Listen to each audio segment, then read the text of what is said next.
Isso não, minha orientadora, pelo amor de Deus, ela... Já começou aqui, Lucas? Já, né? Não precisa. Deixa eu ver aqui no teu. Se começou, a gente já começa tudo aqui, ó. Lucas Sequinel. Começou. Compartilhar. A pessoa vai compartilhar assim mesmo. Sim? Não, agora não tem problema. Não tô... Mas que legal, né, cara, que ela adotou esse Sim, ela disse assim, ó, foi a primeira vez que eu peguei um texto em que a gente consegue entender o adorno. Ela muito difícil, né? O mais difícil pra mim foi Castelos. Nossa, eu tive várias passagens com Castelos. Tive que voltar e... Vou passar hoje a vinheta. E já chamei a atenção do pai se a minha vinheta não está onde deveria estar.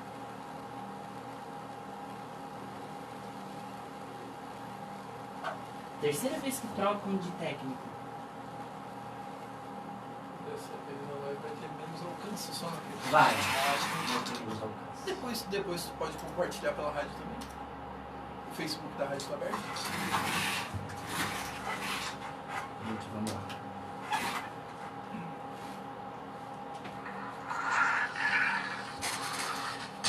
Começa agora o programa Educação em Ação.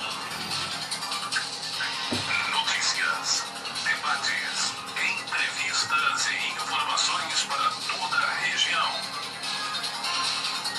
Absolutamente tudo sobre educação. O programa Educação em Ação está no ar. Apresentação Jorge Strauss. Comentários de Lucas Sequinel. Muito boa tarde, Cocal do Sul e região. Estamos começando agora o programa Educação em Ação com ele, o meu amigo Lucas Sequinel. Estou aqui com o Jorge Strauss. E vamos aos resumos das notícias da semana. Após o MEC revogar portaria sobre cotas, governo volta atrás. Relatório da Unesco de jovens ao acesso à educação em tempo de pandemia. Conselho Estadual de Educação publica nova resolução sobre aulas remotas. Edital de chamamento para que os funcionários públicos devolvam auxílio emergencial. E novo ministro da Educação.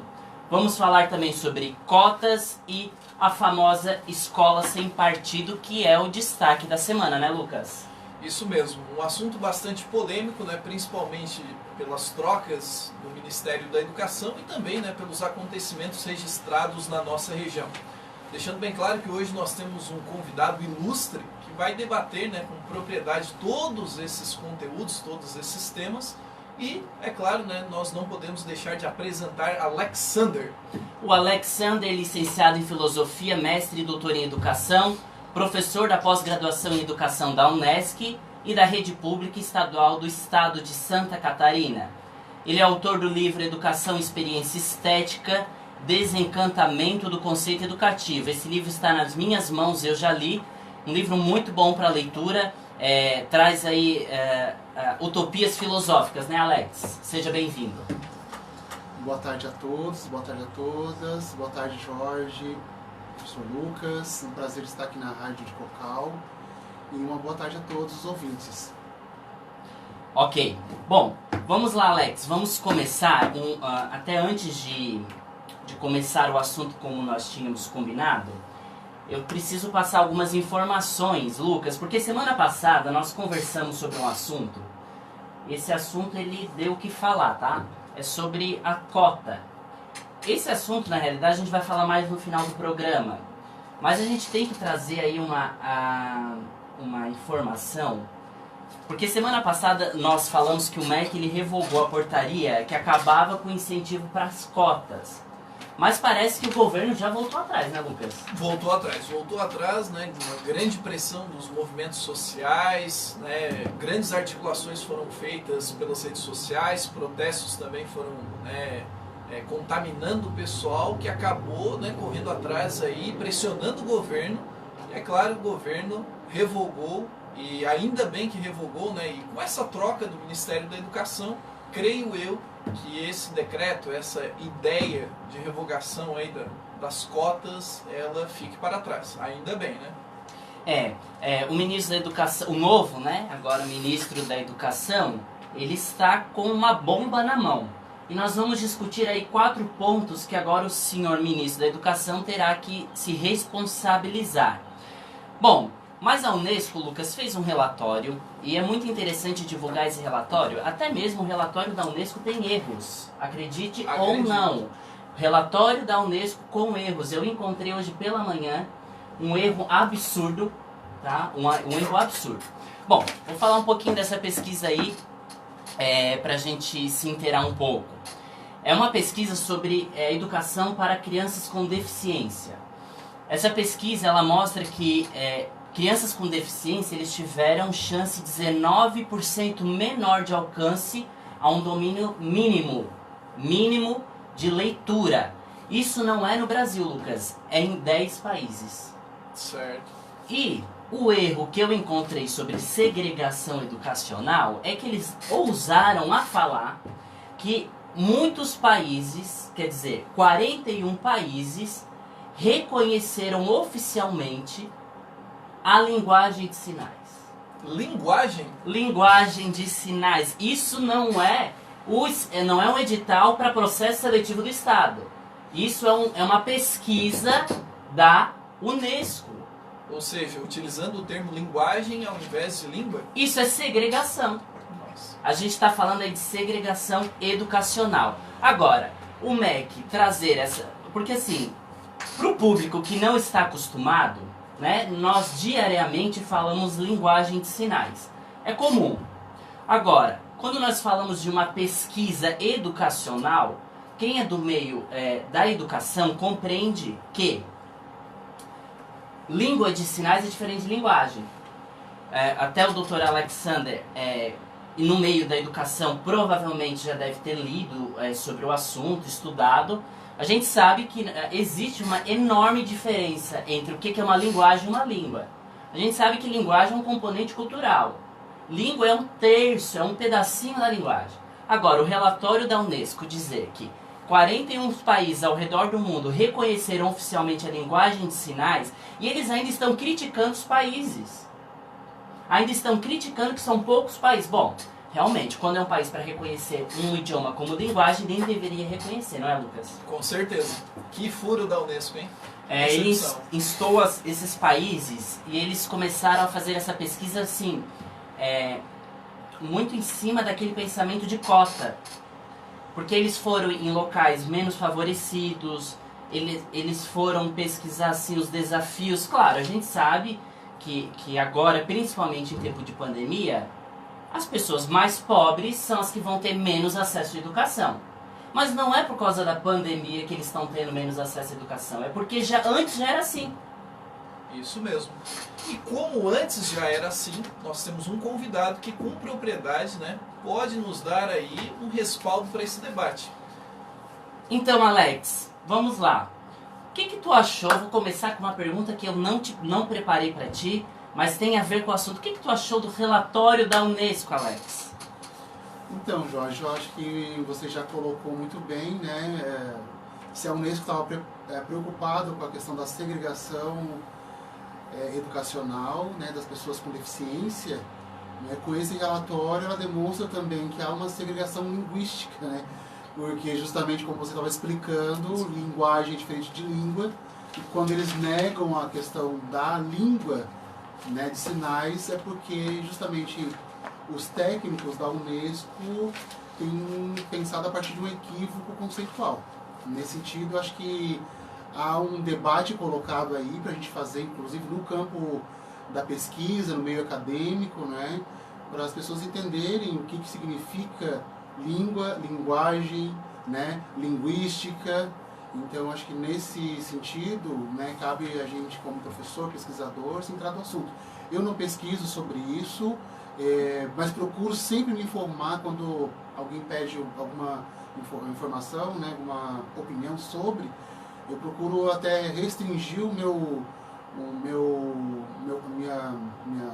pronunciamento, porque de fato eu não tenho domínio sobre isso, né? Então a gente fica sempre preocupado em às vezes tecer algum comentário que, ao invés de, com a boa intenção, né, de querer né, exaltar o trabalho importante, reconhecimento da inclusão, né, das pessoas com deficiência, das pessoas surdas, das pessoas cegas, enfim. A gente tem que ter um certo cuidado porque a gente não pertence a esses grupos, né, e eles têm uma cultura, eles têm uma identidade, né, e eles têm uma comunidade que luta, né, para reconhecimento, né, da sua cidadania como pessoas pertencentes, né, ao meio social e com a sua participação e a sua contribuição nesse meio. E isso, Alex, que você não é pesquisador da área. Agora, a Unesco com certeza tem um grupo de pesquisa linguístico. Tenho certeza, porque se não tiver, não pode nem fazer essa pesquisa, né? Mas, enfim, vamos lá. Isso aí já passou, é uma pesquisa...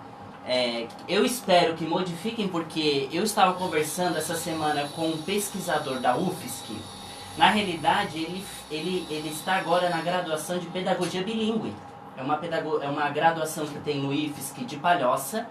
E ele é servidor do IFSC e pesquisador de mestrado em estudos da tradução na UFSC.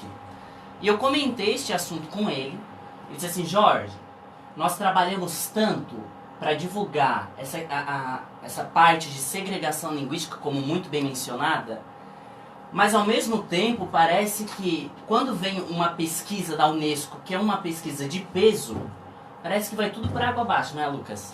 Isso é verdade. Na verdade, não só a Unesco, como a própria OMS, normalmente essas bolas fora, né, melhor assim dizendo, de uma maneira bem simplificada, elas acabam acarretando uma série de prejuízos, né, até acarretando fake news. Então, muitas vezes essas informações contraditórias, esses estudos equivocados, essas publicações que não devem chegar a todo o público, né, até porque não são totalmente comprovadas ou totalmente assertivas, elas acabam gerando mais transtorno do que geralmente informando o cidadão, né? Não esquecendo que a Unesco, a OMS são organismos, né, que são subsidiados também pela ONU. Então, querendo ou não, nós temos uma ligação bem forte, ou seja, esse estudo foi feito em 41 países, mas mesmo assim vai chegar a todos os outros, né? Até mesmo, Lucas, antes de continuarmos, eu preciso lembrar a todos que estão nos ouvindo e estão na live, que quem quiser compartilhar sua opinião sobre escola sem partido e sobre cotas, você pode ir lá na live digitar, quer mandar um áudio para falar sobre a sua opinião aqui ao vivo ou mandar uma mensagem, pode ser pelo WhatsApp 996745313 996745313.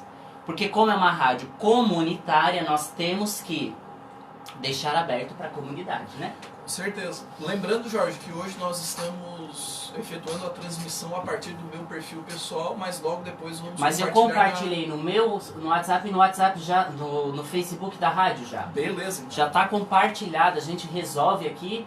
E o seu Ricardo Strauss disse que cabeças irão rolar essa semana. Vamos...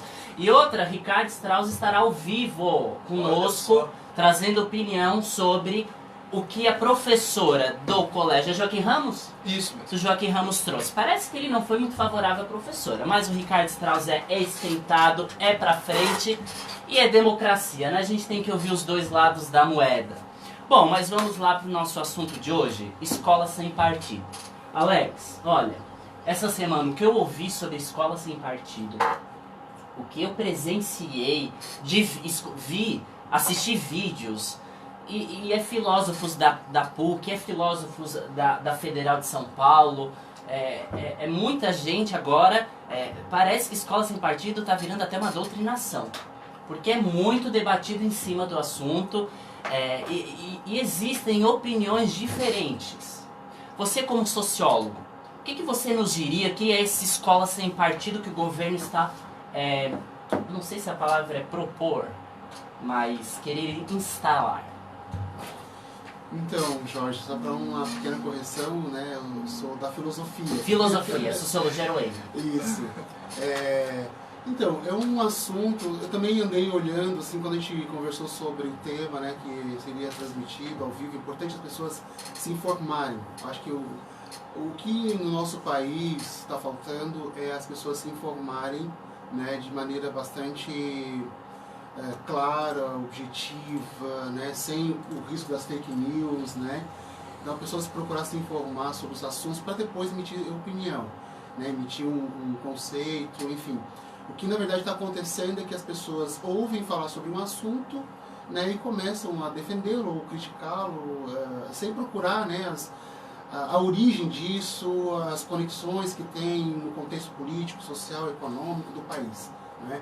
Então é importante colocar que o Escola Sem Partido, na verdade, é um movimento, né, começou como um movimento social, né, de um advogado, o senhor Miguel Najib, e depois ele criou um manifesto, né, ele fez um manifesto, as pessoas apoiaram, vários grupos, né, uma linha mais, assim, uma dimensão conservadora da política, né, liberal na economia, mas conservador em outros costumes, enfim, que é um pouco esse jargão que ficou conhecido de alguns grupos.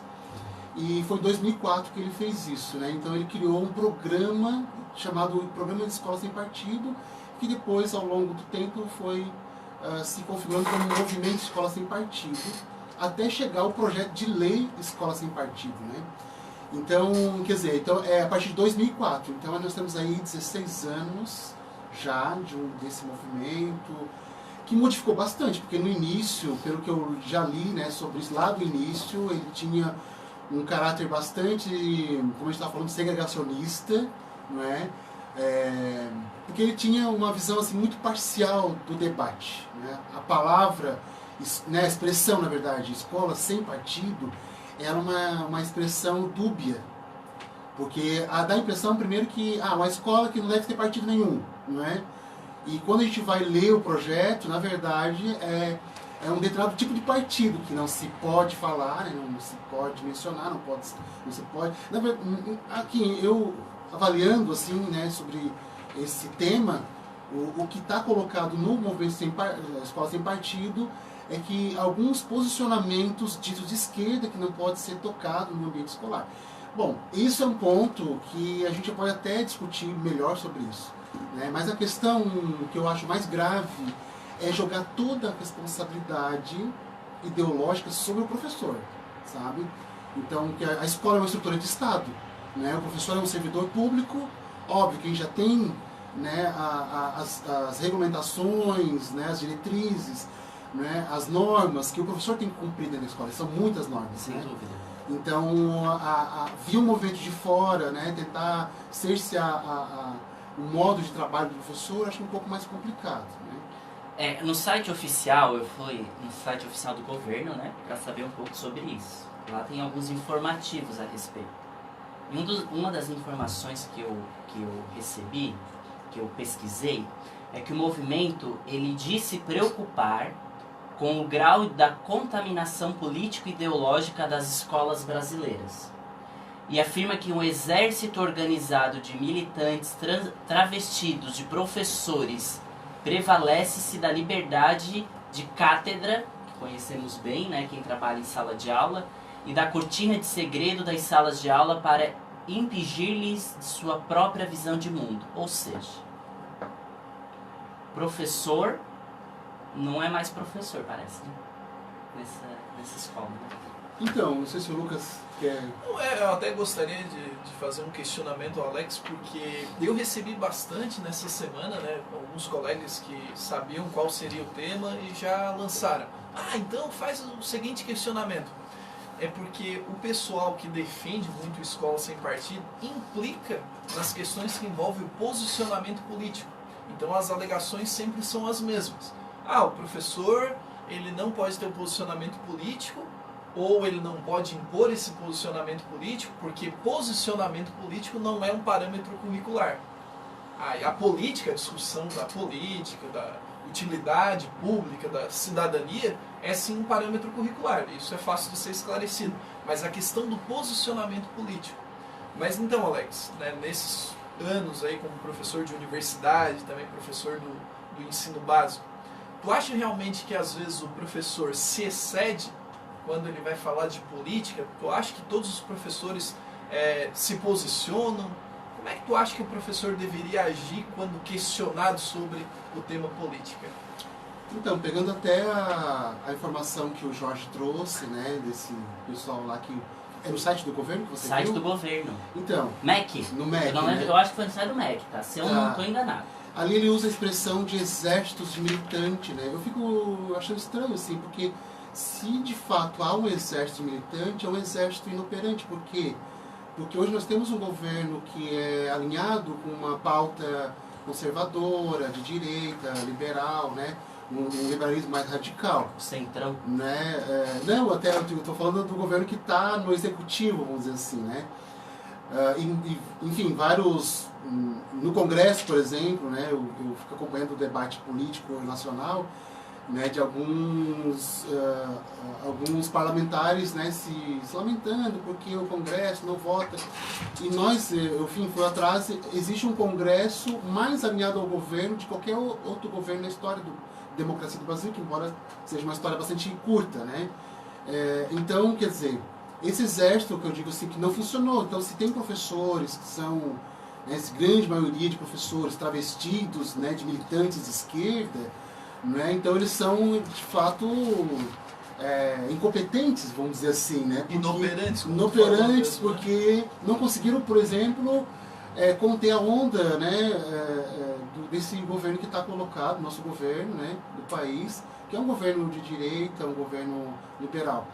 Agora, a questão do projeto Escola Sem Partido é que se pega uma exceção, porque não vou dizer que não exista professores, né, que se utilizam da cátedra, né, Que doutrinam, assim, né? que existe, eu não digo doutrina, mas é assim, defender uma parte, né? Pregam, né? Isso, o partido é sempre né, é uma parte só, né? Como o Lucas comentou, política, ninguém se escapa da política, porque ela é uma questão da condição de vivência em sociedade, né, das relações de poder, mas o partido, ele defende uma parte disso, uma ideologia, um programa, né? Não vou nem dizer doutrina, porque os partidos não são religião, a religião tem uma doutrina, né? O partido tem um programa ideológico, né? Um programa ideológico E às vezes não parece um pouco dogmático? Então, né, cada um vai defender suas bandeiras. Mas sabe que o Najib, ele comentou que essa escola sem partido, ele consiste apenas, essa é a frase dele, tá? Abre aspas. Consiste apenas em afixar nas escolas um cartaz, vocês já devem ter ouvido falar desse cartaz, com uma lista de deveres de professores. O advogado afirma que esses deveres já existem e que o objetivo é apenas levá-los ao conhecimento dos alunos, para que eles mesmos possam se defender contra eventuais abusos praticados por seus professores, já que dentro da sala de aula ninguém mais poderá fazer isso por eles. O projeto já foi arquivado, parece. E como o Alex comentou, esse termo doutrinação, ele ficou bastante em alta nos últimos 2, 3 anos, né? Principalmente por esse debate que a gente tem vivenciado nos últimos, talvez, 15 anos, né, de uma disputa política, aí sim, uma disputa política, entre dois lados que segregaram a população brasileira. Me parece que a população brasileira hoje, ela é vista talvez por algum estrangeiro, bastante dividida, né? Quem apoia muito e quem é devoto das políticas do governo e das suas ideologias, de seus pronunciamentos, né, de suas ações, e quem é contrário.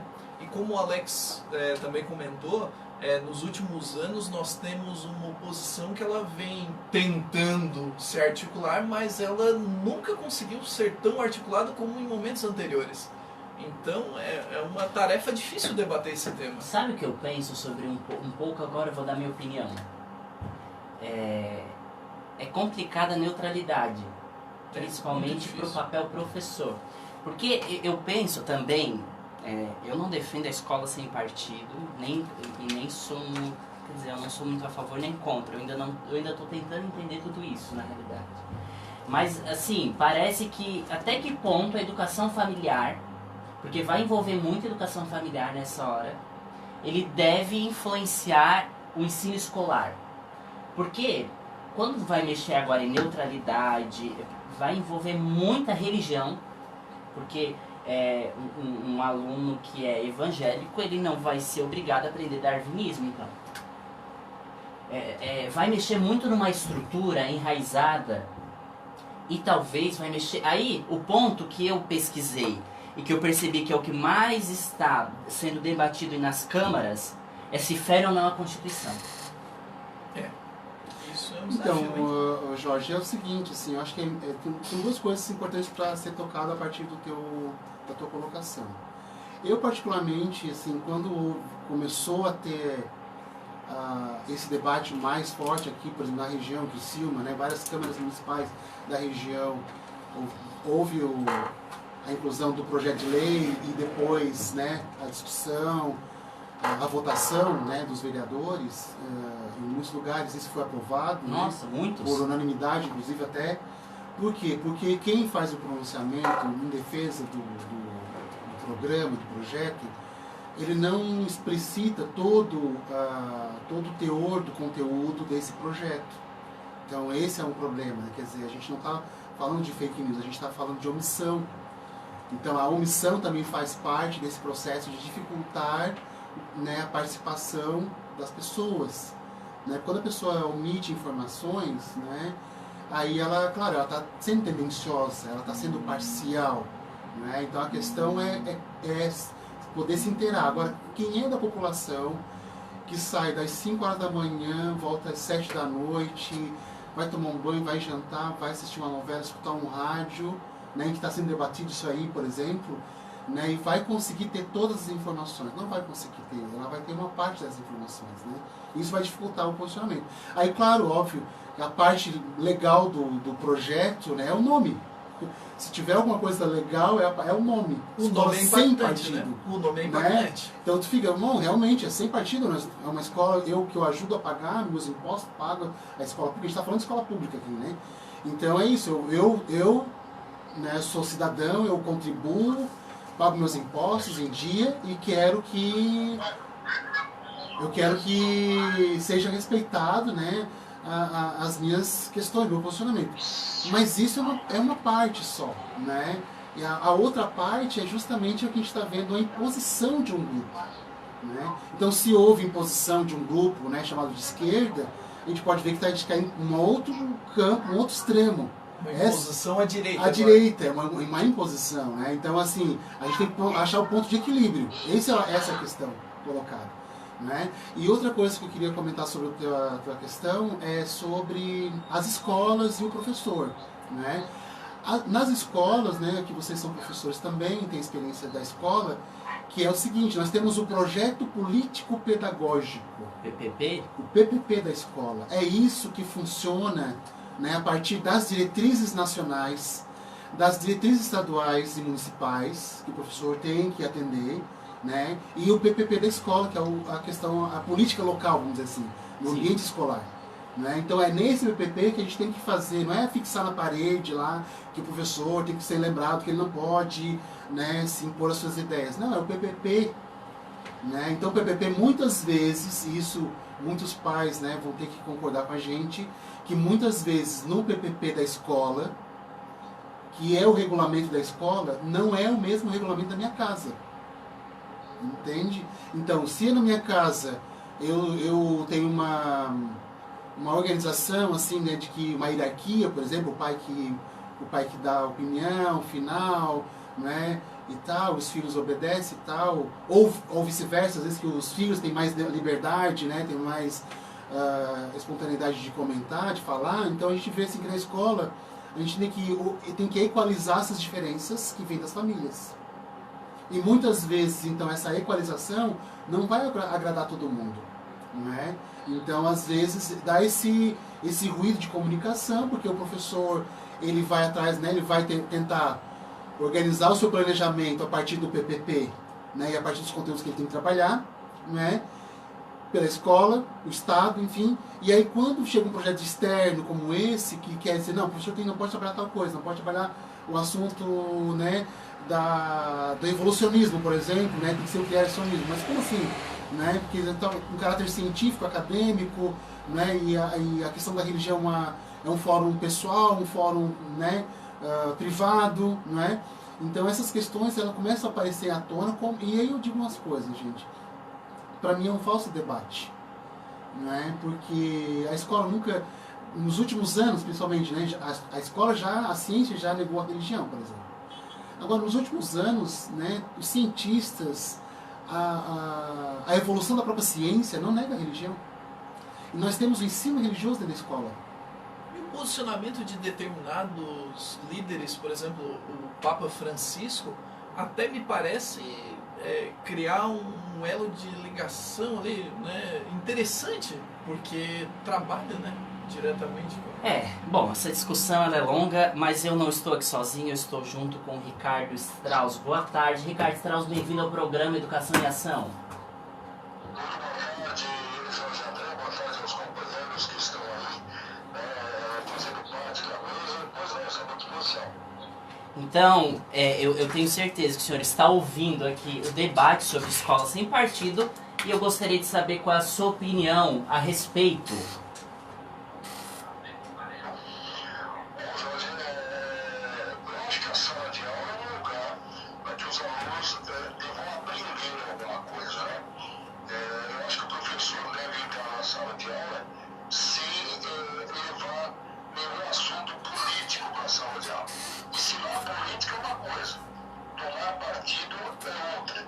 Tanto é que esta semana aí nós vemos uma professora, me parece que de história, do Joaquim Ramos, que acabou tomando partido numa aula que ela deu para o pessoal do terceirão, e isso já foi para a escola sem partido, foi para a Assembleia Legislativa, deve ir para a Câmara Federal, enfim. Eu acho que não são bons exemplos, né, que nós temos hoje em dia. Até mesmo porque a educação tem que ser repensada no Brasil, porque, infelizmente, as nossas notas na América do Sul são uma das piores possíveis, né? Isso, a gente fica muito triste com esse resultado. Acho que a educação tem que ser levada mais a sério. Eu acho que nós temos que esquecer a política partidária.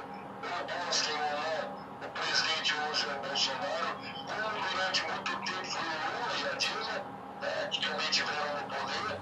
E eu acho que nós temos que parar de pensar em questões políticas dentro da sala de aula e refletir realmente o que está acontecendo com a nossa educação. E a culpa não é só de um presidente, a culpa são de vários que passaram pelo poder e infelizmente não levaram a sério a educação. Hoje nós nos encontramos com resultados aí lamentáveis, né?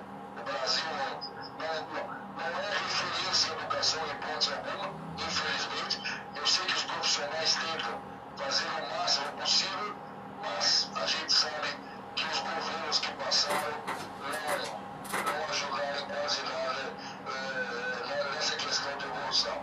Eu acho muito importante o teu programa para debater sobre a educação, não sobre viés partidário. Acho que viés partidário a gente se discute em época eleitoral. O professor tem a obrigação de ensinar o que é o capitalismo, o que é o socialismo, o que é o comunismo, enfim, tem que ensinar tudo. Agora, não dizer qual é o melhor regime. O regime que escolhe são as pessoas na democracia. E é tão lamentável a aula que ela deu, que ela deveria ter colocado que os 15 anos que a esquerda ficou no poder não trouxe de nada melhor para a educação. Absolutamente nada. Somente contratação de funcionários que foram contratados no tempo da Dilma, onde você veja realmente quantos funcionários tem. É um absurdo de funcionários. Então, a gente fica lamentável com o que aconteceu.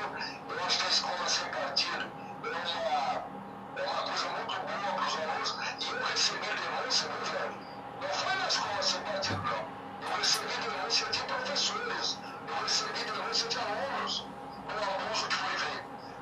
Então, a gente acha lamentável tudo isso que aconteceu, mas enfim, aconteceu, agora a professora tem que ser punida e vai ser punida. Já recebi essa informação da Secretaria de Educação, porque ela tem que ser punida, porque isso não pode servir de exemplo para que os professores façam isso em sala de aula e nada aconteça.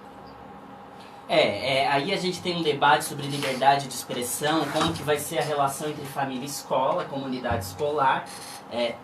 E agora, algo que eu estou ouvindo e estou lendo sempre no Facebook, eles chamam isso de lei da mordaça agora, né? Mas mordaça em que sentido? Você tem que saber qual é a mordaça que é colocada. Eu não entendo esse que você está cutucando alguma coisa, sabe o que vai acontecer. Eu já me conhece. Eu não entendo o que é mordaça nesse país. Olha, eu já cansei de fazer matéria em faculdade, né? Sim. Eu cansei de fazer matéria em faculdade, em escolas, por exemplo, de pessoas defendendo a droga. E aí? É correto isso? Dentro da faculdade, atrás de um bloco de medicina, o pessoal se reunir para fumar maconha?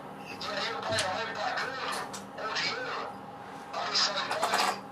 É normal algumas coisas que acontecem nas escolas, porque se acha que tem liberdade de expressão?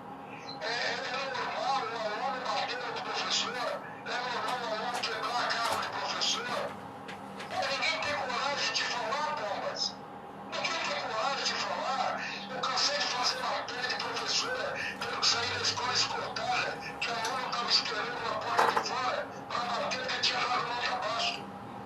Quer dizer, eu não estou aqui sendo contra o professor. Eu estou dizendo que o sistema que nós estamos vivendo não é liberdade, é libertinagem. É diferente. É diferente quando você faz apologia à droga, é diferente quando você acha bonito um aluno bater no professor. Enfim, isso para mim não é educação, meu Jorge, nunca foi. Educação para mim é no meu tempo. Se respeitava o professor, se respeitava o diretor e que você aprendia. Eu nunca fui para a escola aprender a quem votar ou para quem dar meu voto. Eu fui na escola para aprender quem foram os presidentes, qual foi a história desse país. Infelizmente, estão misturando as coisas. Eu fico muito triste com isso. E sabe que um debate que está sendo muito feito até por uma procuradora da Justiça é que diz que a Constituição fala sobre liberdade de expressão, aquela liberdade de cátedra que o professor tem em sala de aula. E diz que se vir essa escola sem partido, parece que vai ferir essa parte da Constituição. O que o senhor acha a respeito? Liberdade de expressão. Todos nós temos a liberdade de expressão. Mas nós também sabemos que podemos ser contestados.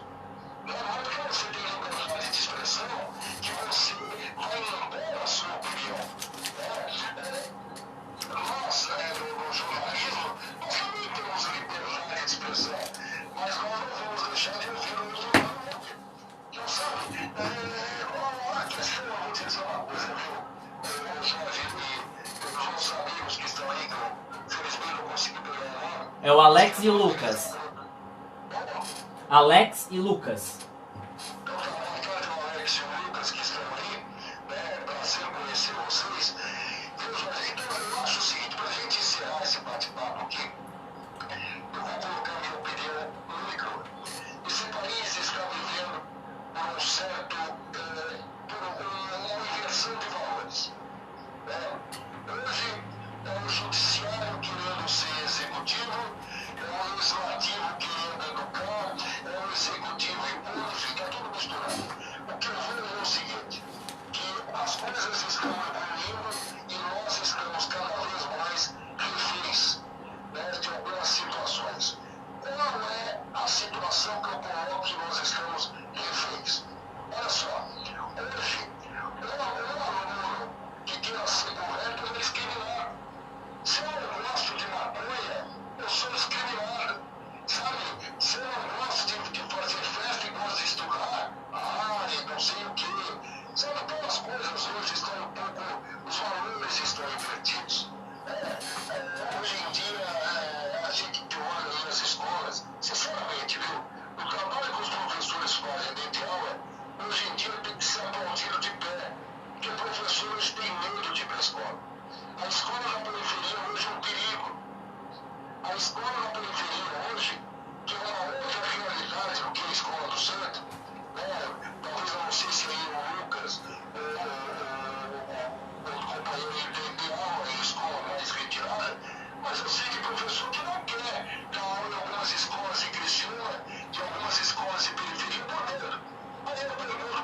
Bom, opinião muito bem formulada e não podemos dizer que não é o Ricardo Strauss falando. Tinha que ter a sutil opinião.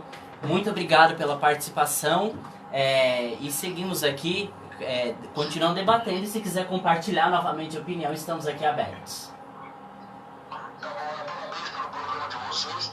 Acho que a educação é primordial para que o Brasil tenha um futuro melhor, mas esperamos, né, que a classe aí colabore, né, que os professores colaborem. Vamos deixar de politicagem como foi essa professora e vamos realmente educar os alunos. Obrigado. Obrigado também. Bom, continuamos aqui. Eu sabe que eu entendi muitas coisas que ele quis dizer e a gente tem que olhar os dois lados da moeda. Com certeza. Eu imagino que o Ricardo seja um representante, como é que a gente pode colocar, um representante popular, né? Não necessariamente está ali na vivência em sala de aula com os professores, mas algumas colocações realmente fazem sentido, principalmente quando a gente fala da diferença das escolas, né? Gostaria de lembrar o seguinte: quando um pai vai escolher uma escola para um filho, dificilmente ele vai lá buscar o PPP da escola, dificilmente ele vai se ater até a ler a missão da escola. Então, normalmente, essas questões que envolvem o jeito da escola se posicionar, o jeito da escola trabalhar, ou a forma, né? Até o trabalho metodológico muitas vezes é totalmente guiado, né, pelo PPP. Então, o que eu gostaria de dizer é o seguinte: Alex, tu acha que a participação dos pais, a participação da família no PPP, na formulação, na construção dessa trama pedagógica, né, que a escola vai desenvolver aí durante... O PPP sempre está em construção, na verdade, né? Ao passar dos anos, meses, sempre tem revisão. Tu acha que essa participação familiar, ela é importante, ela ocorre de fato? Tu acha que a família está cada vez mais ausente? Qual é a tua opinião? Então, eu sou professor do curso de Pedagogia e eu falo para as minhas alunas e alunos, né, que da tua pergunta, deve e não. Parece assim uma coisa meio, né, bem sem saída. Mas eu queria, antes de falar sobre essa questão, Lucas, eu posso comentar sobre a resposta do senhor Ricardo Strauss? Então, primeiro sobre o episódio da professora. Eu acho que, em termos assim, a opinião dele está correta, mas em outros termos eu queria fazer uma certa defesa da professora. Claro. Tá? Porque assim, primeiro, né, a gente está numa situação bastante emblemática, que são as aulas remotas, né, as aulas à distância. Ela usou um celular dela, provavelmente, o material dela, para poder alcançar esses alunos, né, por conta da situação que a gente está vivendo hoje, de isolamento e tal. A educação está passando por isso. Segunda coisa, que eu acho mais grave de todas, né, é alguém pegar o vídeo da aula, né, e expor a professora nas redes sociais. Isso é crime. É uma violação ao direito de imagem. Isso é crime. Eu acho que isso não tem autorização dela de divulgar. Em nenhum momento. Eu assisti o vídeo. Eu também. Eu assisti o vídeo da professora. Muita gente assistiu. Eu acho que ela... Eu acho que se excedeu em algumas partes, mas ela que o tempo todo, né, até conversando com alguns colegas, disse, ó, o tempo todo ela estava tentando fazer com que os alunos refletissem a situação que a gente está vivendo hoje no país. Refletissem. Né, uma reflexão.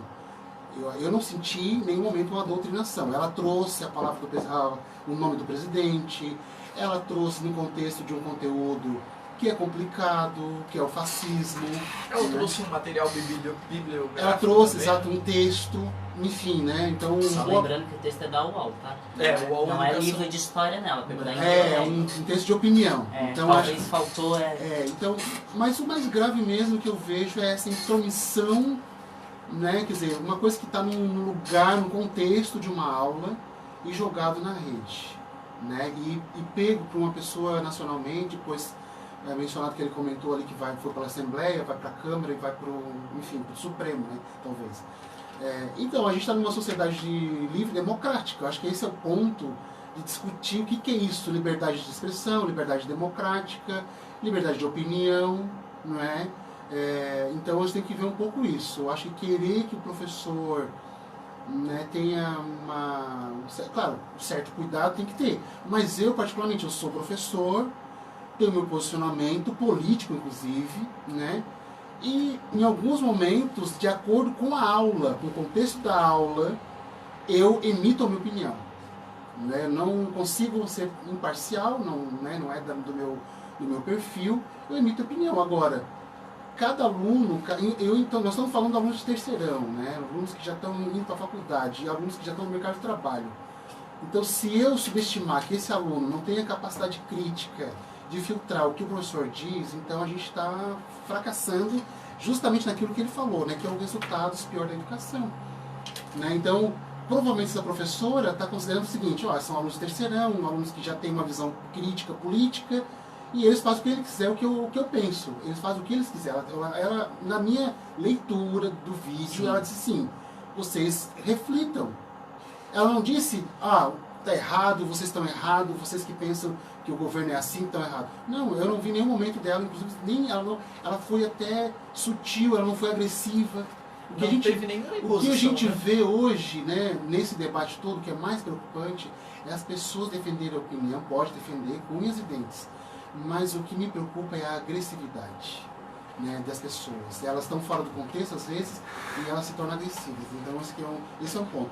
E eu acho que é aí que está a questão que ele colocou. Ele colocou muito bem. Os professores estão reféns, né, da desvalorização da educação, né, porque a gente hoje, por exemplo, né, de governos anteriores já, a gente está lutando aí por 10% do PIB, a gente está lutando pelo PIS nacional, né, a gente está lutando pelas condições de estrutura. A infraestrutura das escolas na é verdade crítica, está lutando pelo piso, né? Pelo piso, pela estrutura. Então hoje a pandemia mostrou qual é a estrutura que a gente tem. A gente não tem condições de voltar para a escola porque não tem estrutura para ter uma biossegurança. Bom, é um pouco essa a minha opinião sobre esse caso particular. Se um aluno chega no terceirão sem crítica, provavelmente o erro está lá no primário, né?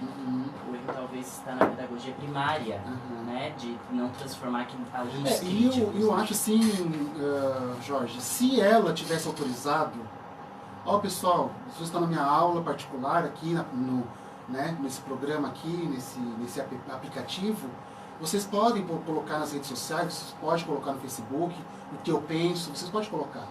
É uma coisa. Outra coisa é ela estar numa aula, não mencionar sobre isso, e alguém que estava na aula, provavelmente, então a gente está vendo que o aluno tem consciência, sim, ele estava na aula, e ele mandou para a rede social isso. Mas uso indevido da imagem. Né? Sabe que disso, até eu não vou entrar nem nesse ponto, porque é óbvio, mas eu li o texto que ela escreveu. O texto do UOL ou o texto do UOL, que ela ainda emitiu opinião em cima do texto de um outro comentário de uma outra pessoa, né? Esse foi a realidade.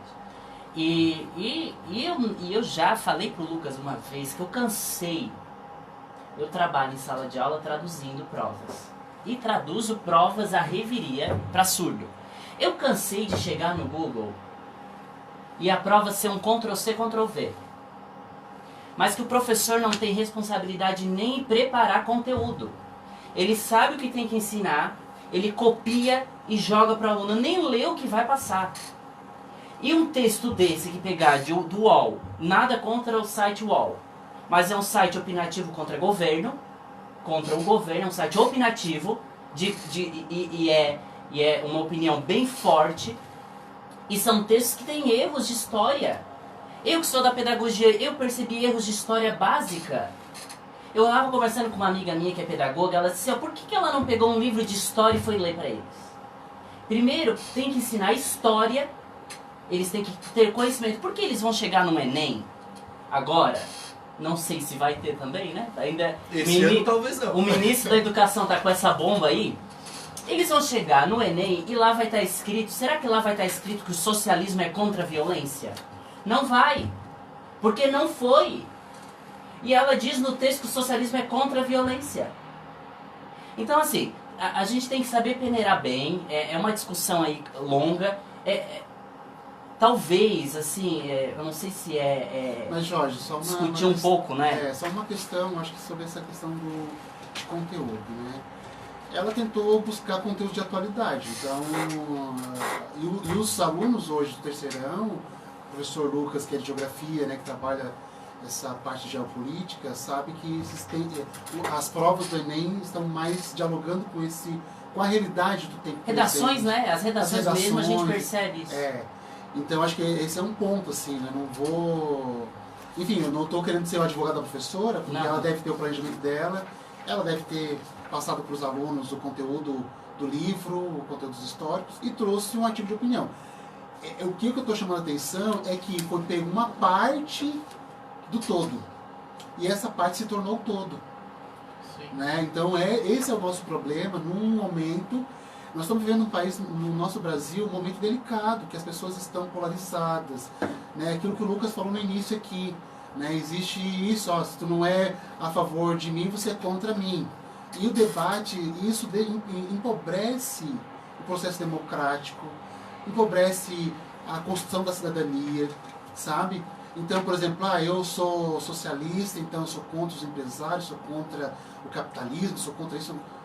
Gente, então é um equívoco de leitura que a gente tem, porque a gente está pegando uma parte do que é colocado. Então, na fala do senhor Ricardo, ele traz isso, ele traz, ó, as pessoas vêm aqui e às vezes esquece do conteúdo que tem que ser dado. Então, sim, então pode ser que esteja acontecendo isso. Mas isso não é um problema do professor, isso é um problema político-pedagógico da escola. É de uma conjuntura muito num maior. contexto maior, né? É um problema também de formação desses professores, né? Então a gente tem que discutir formação de professores. E isso significa o quê? Significa uma rede, né? Entrelaçada, um baraço de batata, como se diz. Quando tu puxa um problema, vem um monte de agarrado. Então o problema da professora não é um problema só dela, uma situação isolada. Isso é uma coisa que a gente pode puxar, vai em outros problemas que a gente, né, de um assunto que se torna complexo. Né? Então, do lado que ele falou, as pessoas estão procurando e, né, ela vai ser punida, né? Eu até escrevi aqui a punição ao professor, mas do outro ponto de vista também, no Estado Democrático de Direito, ela vai ter a defesa dela e ela também vai acionar a justiça contra as pessoas direito, né, que estão divulgando uma questão né, parcial. Bom, e sobre a questão que até queria voltar, né, da relação família-escola, né, eu digo o seguinte: a família ela deve participar da escola no seguinte sentido, né? Ela deve participar, ela deve acompanhar o processo, né? Talvez não ler o PPP da escola, talvez não seja isso que seja necessário, né? Mas ela deve, ao menos, saber que escola que eu estou colocando meu filho. Né? Então, e essa escola é uma escola pública, é uma escola particular. Então, a questão que está colocada hoje no Escola Sem Partido, a gente tem que justamente chamar essa atenção. A escola sem partido, ela tem um alvo que é a escola pública. São os professores da escola pública, são os professores concursados, que há um entendimento de algumas pessoas que ser concursado é um privilégio. Não é? Então, e isso é um problema da sociedade, não é um problema da educação. Né? A gente está vendo um problema de a gente pega uma questão que eu não... Tem gente que não concorda, né, de ter concursos, tem gente que... Mas se a gente pegar uma realidade anterior aos concursos públicos, a gente pegar uma realidade anterior ao que o Estado não tinha responsabilidade sobre a educação, né? A Constituição veio dar a Constituição de 88, ela veio dar essa responsabilidade para o Estado, né? Que a educação é do Estado, mas também é da família. Então a família tem uma participação muito eventual, muito parcial, ou seja, acompanhar o desenvolvimento do seu filho, atender às demandas da escola, né? Chamar uma assembleia, tem que ir lá na assembleia. Né? Isso é a participação da família. Agora, por que eu não acho que a família deve participar? Porque a família, os pais não estudaram pedagogia, os pais não são licenciados, né? Então os pais, eles não têm um conhecimento dos processos pedagógicos que são adotados na escola. Nós, entre professores aqui, a gente sabe muitos furos, a gente consegue perceber muitas falhas de colegas, né? A gente vai discutir isso na reunião pedagógica, a gente vai debater, a gente vai, né, lá, vai se brigar como os outros. Em defesa da educação, a gente até se briga muitas vezes. Né? Mas um pai chega lá, por exemplo, uma postura pedagógica do professor. Né? O Lucas trabalha por projetos. Ele trabalhando com projetos, ele não usa o livro didático. E se usa só para ilustrar o conteúdo que ele está trabalhando, porque ele está trabalhando com tecnologia, está trabalhando com né, trabalhos em grupos e tal, participação dos alunos. E o pai que estudou, né, há 30, 40 anos atrás, ele vai chegar na escola e vai dizer assim: mas peraí, O professor não dá tarefa para casa, Vai o desenhar professor mapa. não dá estrelinha. Isso é absurdo, né? Né? Então, para muitos pais, isso é um atraso. Né? E a gente está vendo que a educação está evoluindo e ela precisa muito mais evoluir, né? Porque eu acho que é isso que ele coloca, os dados realmente são os dados alarmantes da educação. Alarmantes. Né? Mas isso não tem a ver com um professor que vai defender política. Isso tem a ver com uma estrutura, com falta de preparação desses professores, falta de planejamento, falta de formação continuada do Estado, não é? E falta hoje, a gente pegar assim, olha só como o Estado foi, a gente vê que tem dinheiro, né? Tem dinheiro. Então, num momento de pandemia, o Estado contratou uma empresa e nós tivemos aí quase um mês todo de formação continuada por lives. Mas foi um contrato, contrataram, e a gente teve... Não foi de graça. Não foi de graça, a gente teve formação continuada, a gente aprendeu as duras penas a lidar com computador, a lidar com... Não computador não, mas assim, lidar com aplicativos, né, com ambientes virtuais de aprendizagem, coisas que muitos professores nunca tinham ouvido falar, né, de ambiente virtual de aprendizagem. Né? E nós tivemos aulas sobre isso, de como postar o material, de como fazer uma videoaula, de como fazer aula sincrônica, né, que é a aula por live, ao vivo, né, mediado por uma tecnologia. Então isso tudo a gente teve, muitos professores tiveram que aprender em um mês. Coisas que eram, o Lucas já foi da sala de informática e sabe, quando o governo destruiu, né, acabou com as salas de informática porque não achava que não tinha função. E a gente sabendo que tinha um trabalho maravilhoso de projetos com informática na escola, estrutura, profissionais que estavam sendo preparados, né, para isso. A minha esposa fez a licenciatura em informática, que era para trabalhar numa sala de informática, e quando ela terminou o curso, não tinha mais a sala de informática, porque acabaram. Né? Foi mandados os tablets para a escola, né, para o ensino médio, esses tablets apodreceram, não teve manutenção, Nunca não teve uma formação. uma formação, né? Em alguns lugares assim conseguiram até fazer alguma coisa, mas ficou lá jogado e foi pouco aproveitado. Quer dizer, foi um dinheiro público, no meu entendimento, jogado fora. É um dinheiro do contribuinte. Sim, a Sabrina aqui na live, ela comenta. Ela é pedagoga, tá? Certo. Ela diz, na verdade, muito da educação vem de casa. Antigamente, se tivéssemos uma nota baixa, éramos cobrados por nossos pais. Hoje não é assim, infelizmente. Os pais querem cobrar dos professores a educação do filho, gerando muitas vezes debates e discussões por algo que é para melhoria e para a própria educação dos seus filhos. Na realidade, a famosa reunião de pais e mestres é algo um pouco polêmico. Eu não sou a favor das reuniões de pais e mestres. Eu não sou a favor. Tira muito a independência da escola, na minha visão, tá? Minha opinião sobre o assunto. Para mim, a escola tem que ter autonomia para decidir fazer o que é melhor para o filho. Não, o pai tem que vir saber o resultado. Porque a escola ela tem que ter, porque a escola vai formar esse cidadão. Se a escola não tem autonomia para formar cidadão, aí então ela tem que fechar as portas. É a função da escola. Mas só fechando o nosso tema ali sobre a escola sem partido, porque eu tenho que falar sobre um edital que foi lançado essa semana. Olha, é vergonhoso para os professores. Esse edital é vergonhoso. Eu vou falar sobre esse edital já já. Mas sabe que essa escola sem partido, tem um comentário que eu recebi essa semana que diz assim, ó. Ele não é a favor da escola sem partido. Tá? Ele diz que uma lei que instaure a censura nas escolas não é legal, que proíbe os professores de dar sua opinião também não é legal. Mas ele também trouxe o outro lado. Ele diz assim, a escola sem partido tem uma intenção justa e correta. A opinião dele.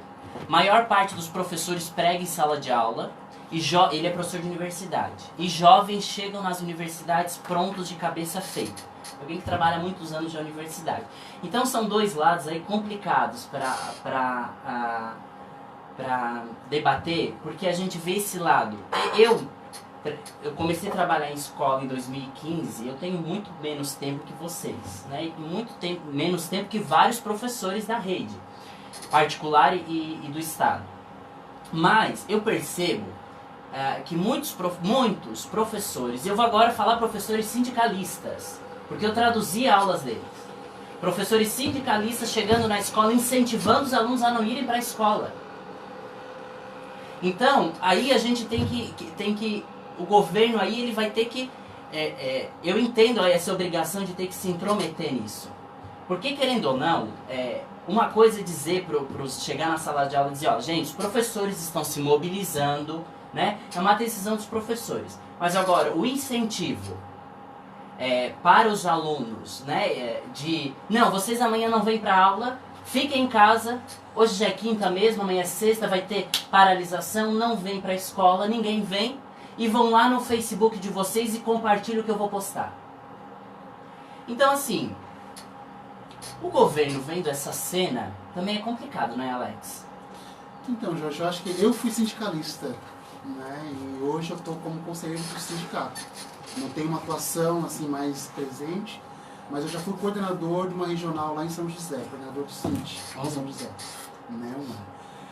São duas coisas, né? E aí com isso que eu acho que é bom encerrar pensando o seguinte, né? Que esse assunto não vai se esgotar, né? Porque é um assunto que dá pano para manga, né? Eu acho que o rico é que as pessoas procurem se informar. Acho que essa opinião última que você colocou, ela tem o seu caráter justo, né? É justo. Você tem realmente que pensar um pouco sobre essa postura ideológica, radical, né, em que o professor muitas vezes, né, esquece o seu conteúdo para trabalhar questões mais parciais. Né? Mas eu vou dizer, com franqueza, né, isso é uma exceção dentro do quadro, né, de professores, é uma exceção. A outra questão tem a ver, eu até esqueci, acho que a última parte que tu colocou, Jorge. Que o governo presenciando uma cena assim... Sim, então, eu como sindicalista, eu acho que não tem que misturar as coisas. O movimento do sindicato e dos professores.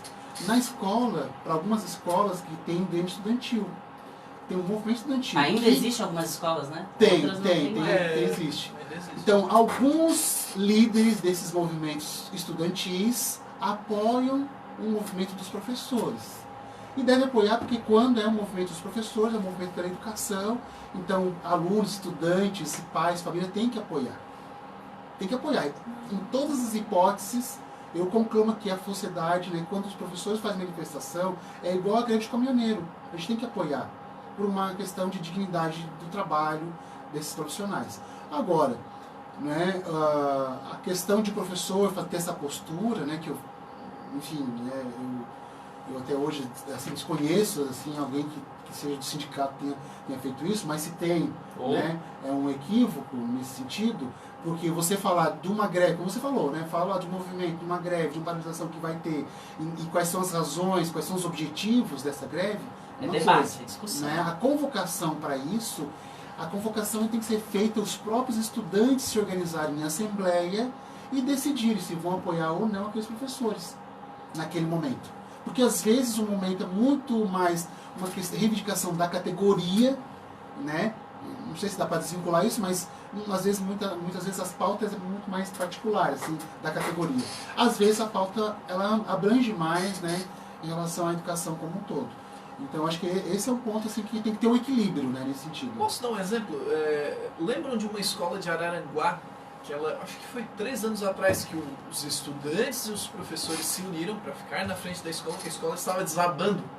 Se eu não me engano é o Garcia Pesce. Estudei lá e trabalhei lá. Pois é, então aquele tipo de manifestação muito legal. Muito provavelmente o Sinti regional, né, coordenou toda a atividade para que os estudantes e professores se articulassem, né? Mas essa situação levantada, né, pelo Jorge se torna complicado, né, Alex?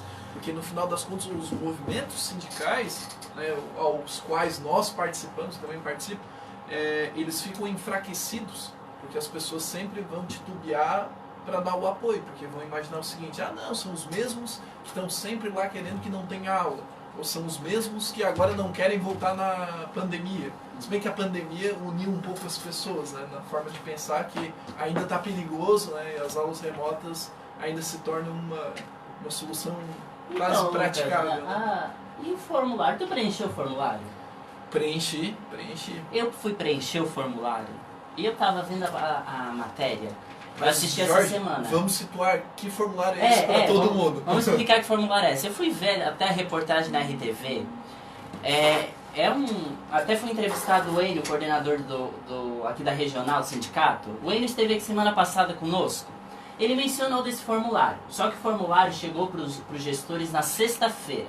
E na segunda-feira pela manhã eu recebi no grupo do WhatsApp da escola esse formulário e a gestora explicando que era um formulário que nós tínhamos que preencher, que era sobre o retorno das aulas. Querendo ou não, ainda está agendado para agosto. Não veio ainda nenhum decreto dizendo que não vai ser mais em agosto.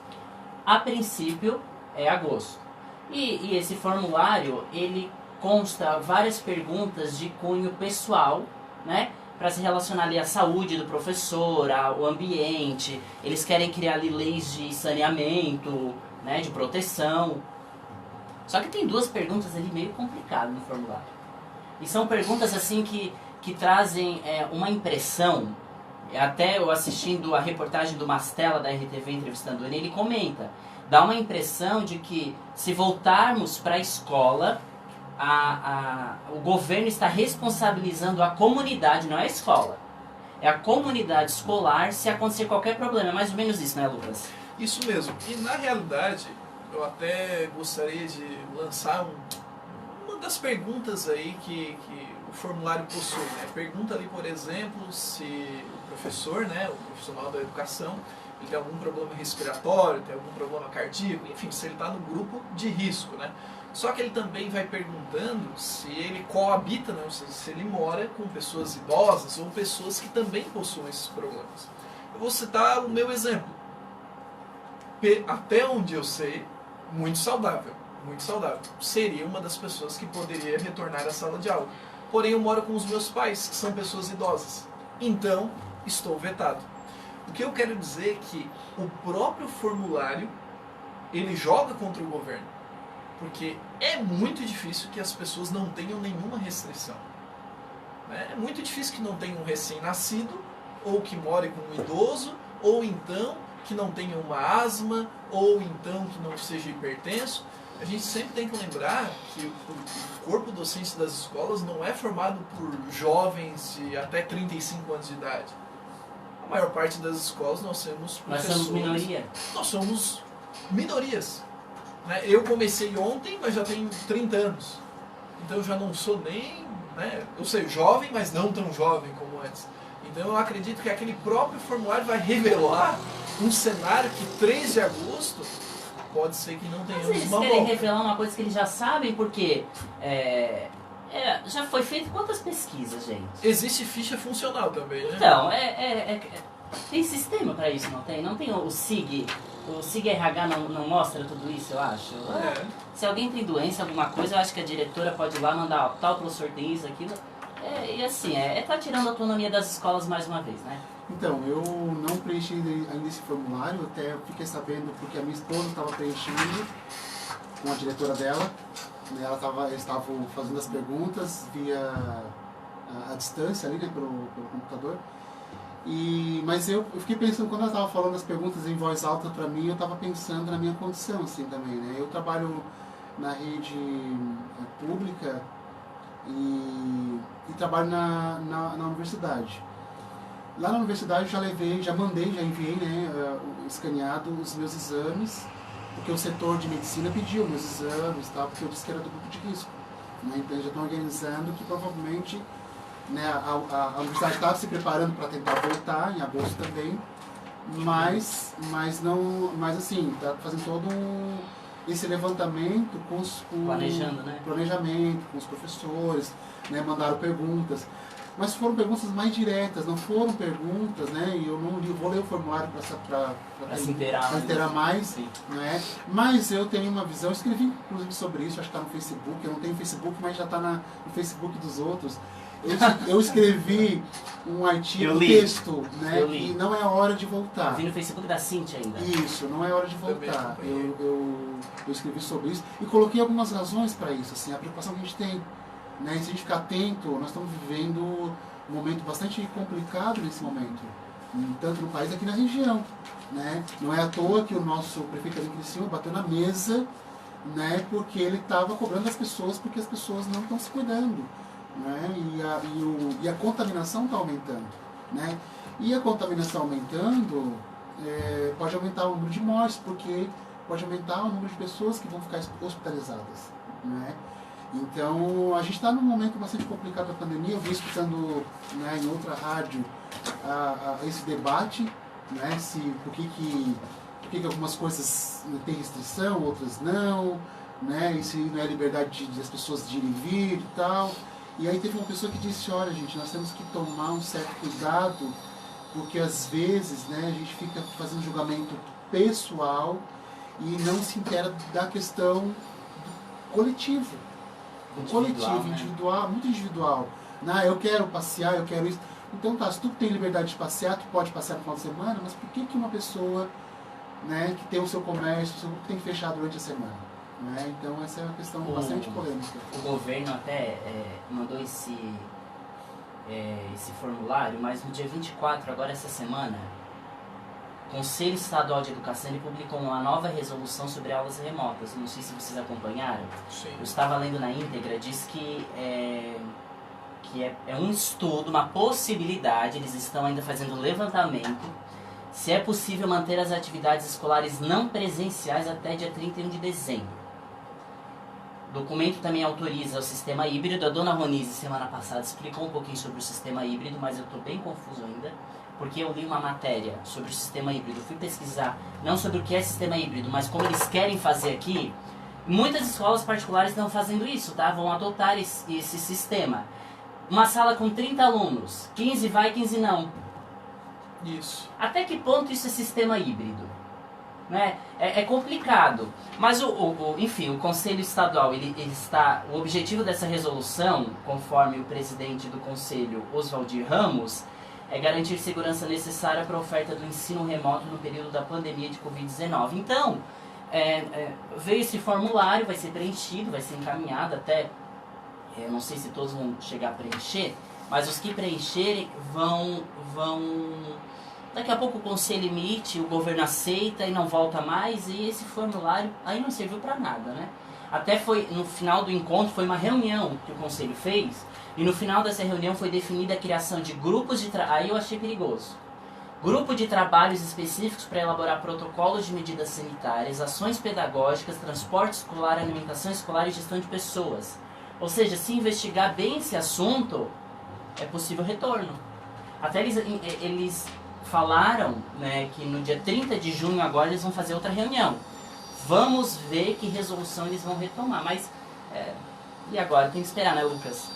É um debate incessante. Eu imagino que o governo deve estar articulando não só as secretarias de Estado de Educação e Saúde, mas também da Fazenda, logicamente, né, porque esse retorno ele pode implicar em um gasto enorme. Principalmente se a gente imaginar que numa sala com 30 alunos, 15 estarão presentes, sei lá, na segunda e na quarta, e nos outros dias os outros 15. Isso vai implicar num gasto também para a higienização das salas, e também a gente tem que sempre ter o tom crítico que nós vamos ter pais que não vão liberar a ida dos alunos para a escola. Eu sei porque em várias notícias de uma possível volta, eu já leio, sempre vou nos comentários direto, até antes de ler a matéria, porque eu sei que durante os comentários a gente sempre tem ali pais se manifestando. Não é hora de retornar, como o seu texto aponta, né, Alex? O texto muito bem escrito. Não é hora de retornar, ainda estamos com um grau, né, de contaminação muito elevado. Como o Alex citou aqui na nossa região, não só o caso de Criciúma, mas de outros municípios da região, como Braço do Norte. Braço do Norte, me lembra um caso, até por trabalhar lá, que o prefeito de Braço do Norte está contaminado com Covid. Então, Lucas, eu penso o seguinte também, né? Eu acho que a experiência é o critério. A experiência de abertura que teve antecipada, na minha avaliação, né, os gestores públicos, o governo do estado, eles fizeram uma abertura antecipada, muito antecipada, pelo menos as 2 semanas, né, se esperasse 2 semanas, se abrisse nessa semana, né, se lá atrás a gente deixasse para abrir agora, a gente estaria em outro quadro, em Santa Catarina. Você diz do comércio, dos Exato, outros serviços, né, porque o essenciais. que aconteceu? Né? O caso emblemático é o shopping de Blumenau. É. Não é caso assim que que ficou escancarado, né? Até, Joinville, Blumenau. então, o Beto Carreiro, gente, O Beto fica Carreiro. apavorado, assim, sabe?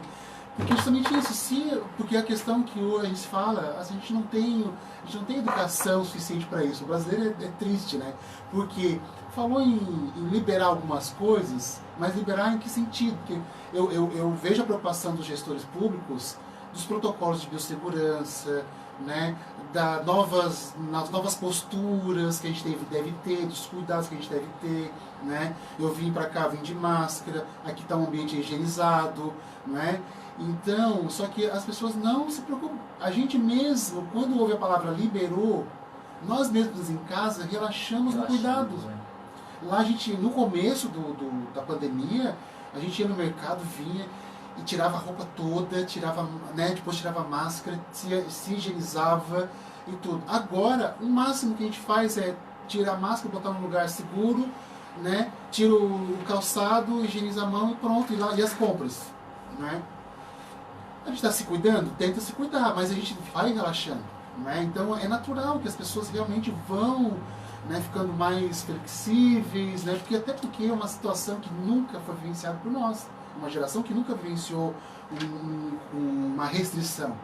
Teve um episódio que eu passei na minha vida de um apagão em Florianópolis. Não sei se vocês ouviram, né? Uma vez em 2007, 2008. Lembro. Teve um apagão, né? Ficou toda a ilha, ficou... Isso, a Ponte Hercílio A Luz. Ponte Hercílio Luz ficou uma metade Isso. apagada, outra metade. O continente tinha luz, né? E na ilha não tinha, nenhum lugar da ilha não tinha luz.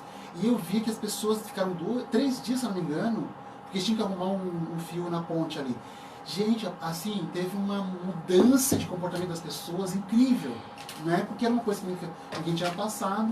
No começo todo mundo se apavorou, né? Porque agora a ilha vai ficar inviável, não sei o quê, mas aí conseguiram consertar.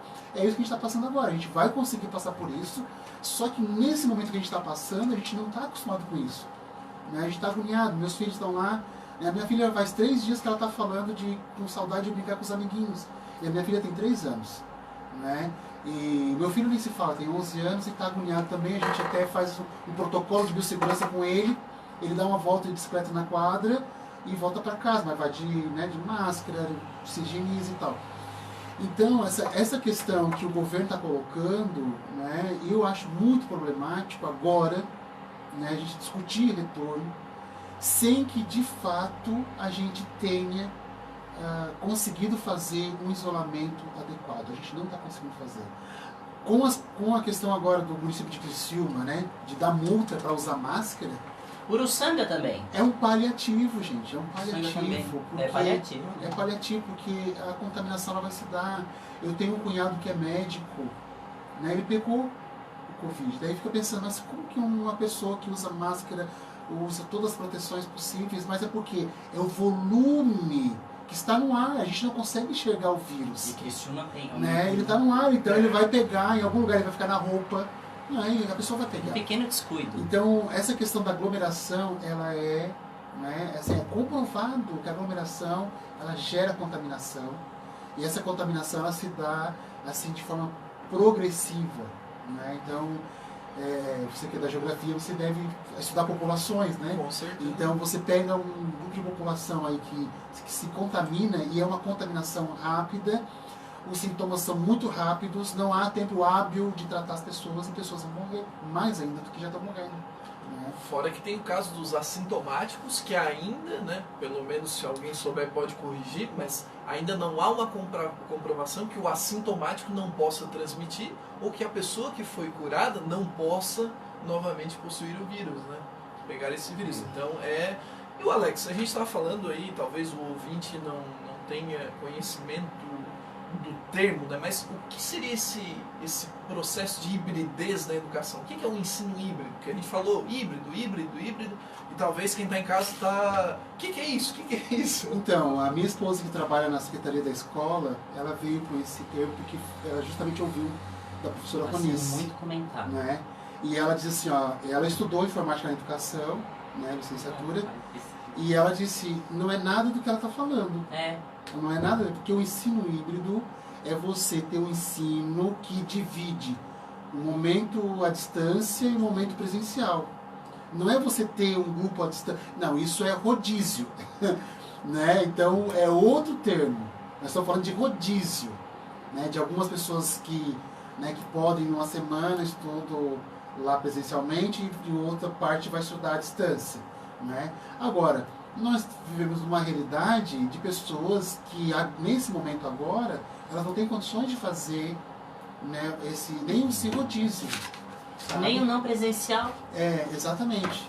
Né? Então a gente está com esse pepino nas mãos, né, os professores, a escola, que na verdade é uma responsabilidade do Estado.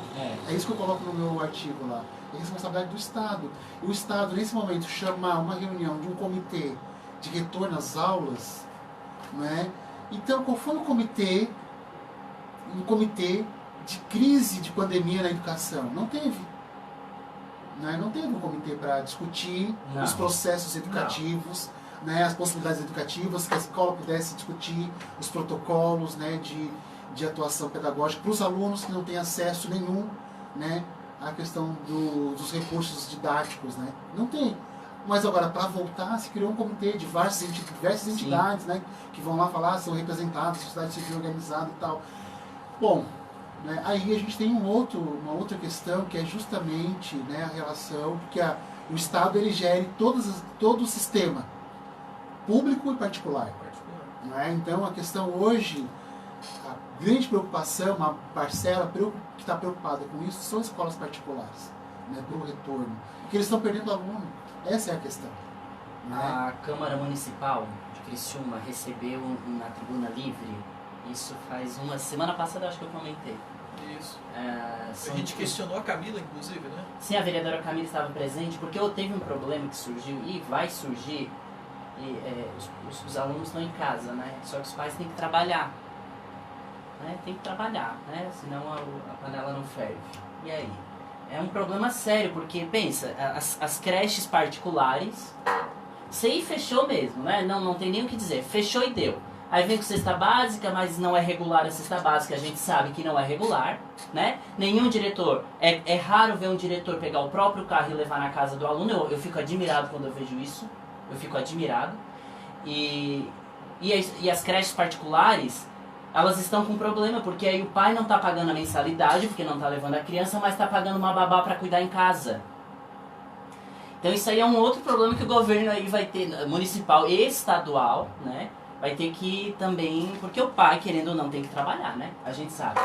E como o Alex comentou, né? Tem a convergência dos interesses, né? Essa ideia de um comitê para uma reabertura das escolas me remete ao início da pandemia, que eu acho que nenhum governante, talvez nenhuma liderança, né, de movimento de sociedades civis aí, imaginava que nós teríamos ultrapassado os 100 dias, né?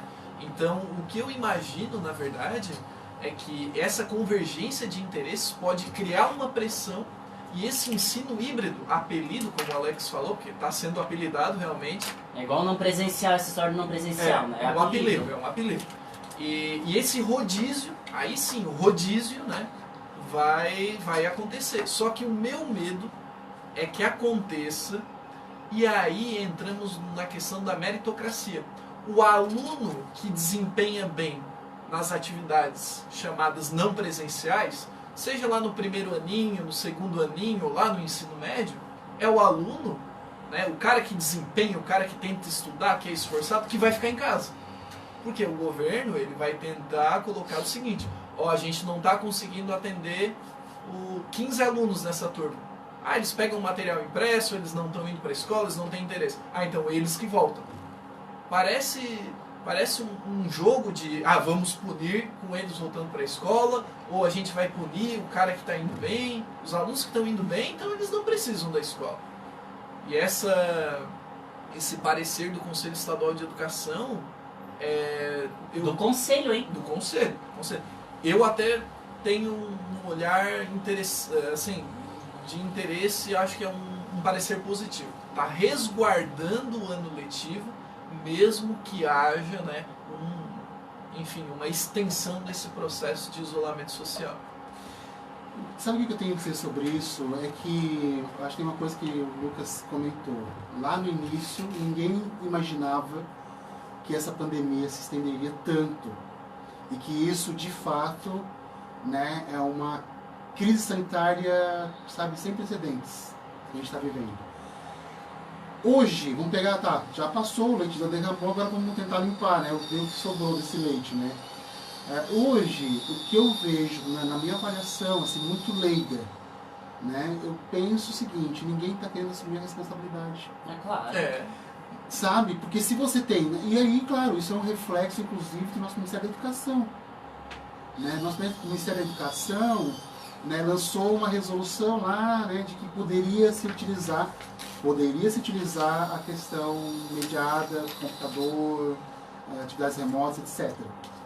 Só que essa resolução lá no início, esse decreto, né, feria a Constituição, feria a LDB. Então, porque não estava previsto na LDB, Sim. nesse momento, né, isso contar horas.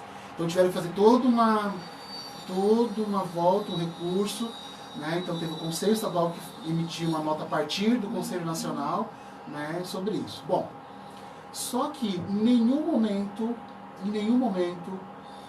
houve alguém, né, um gestor, que no meu entendimento teria que ser o ministro da Educação, dizer o seguinte... Nem tinha. Né?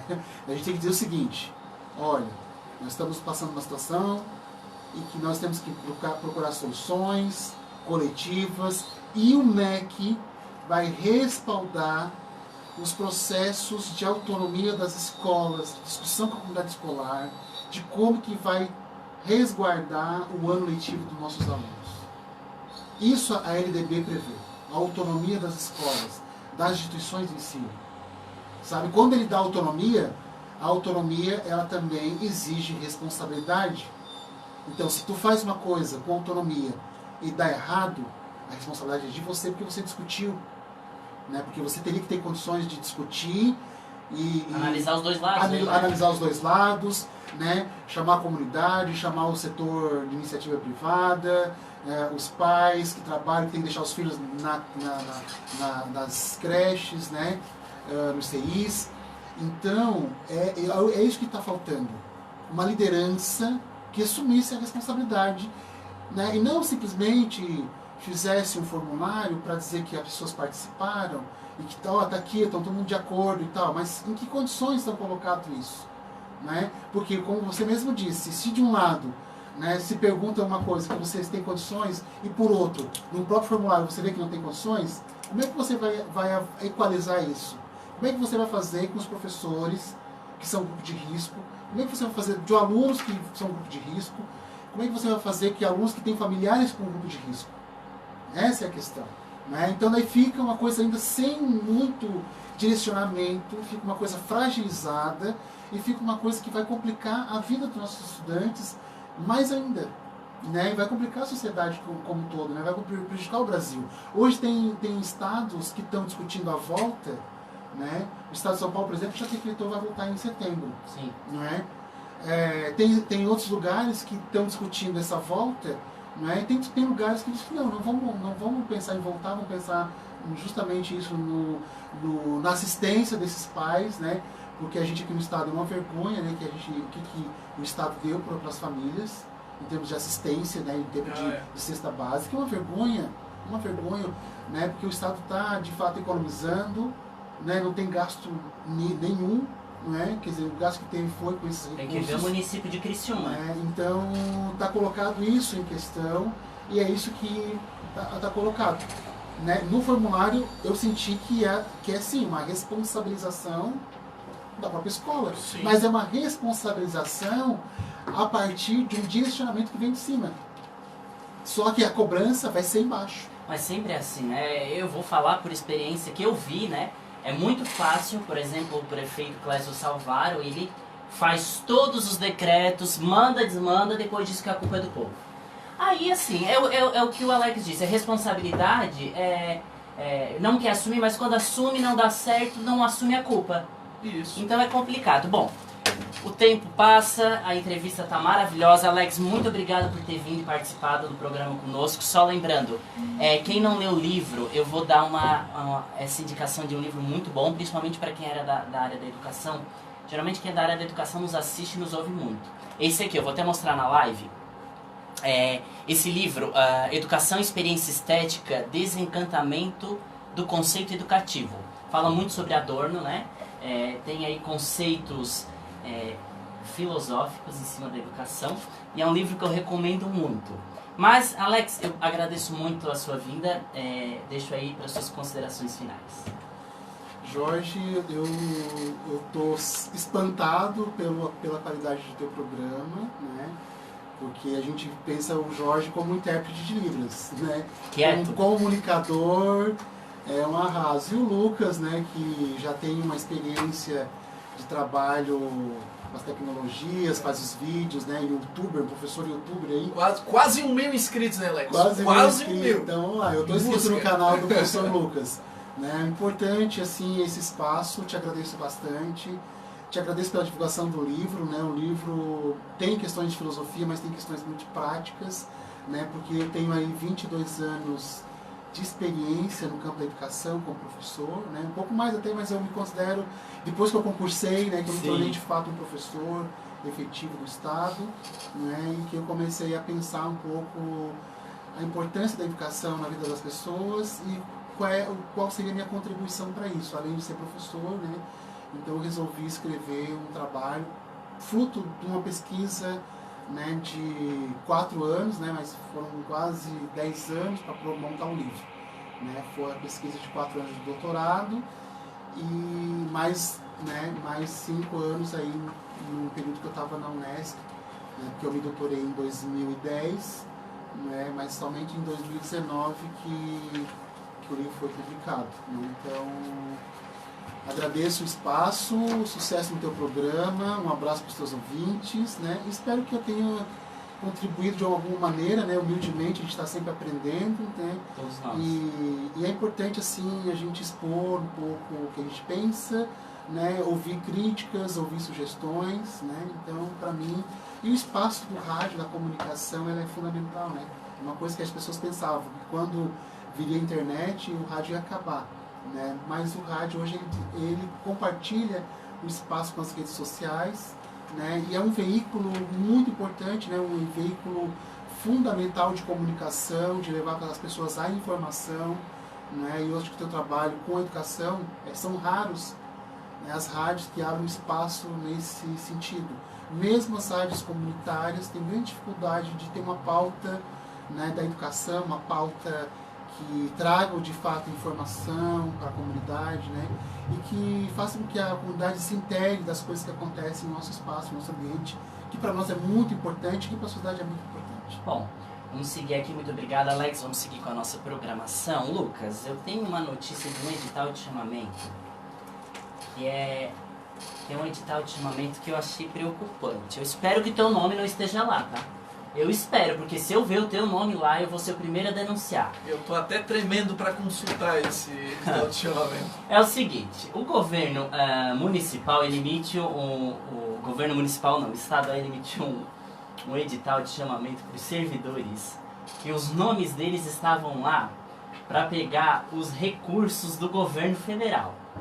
Que recurso é esse, Lucas? É aquele famoso R$600, sabe, o auxílio emergencial? Auxílio emergencial. Então, muitos professores efetivos, funcionários comissionados, independente do vínculo que tinham.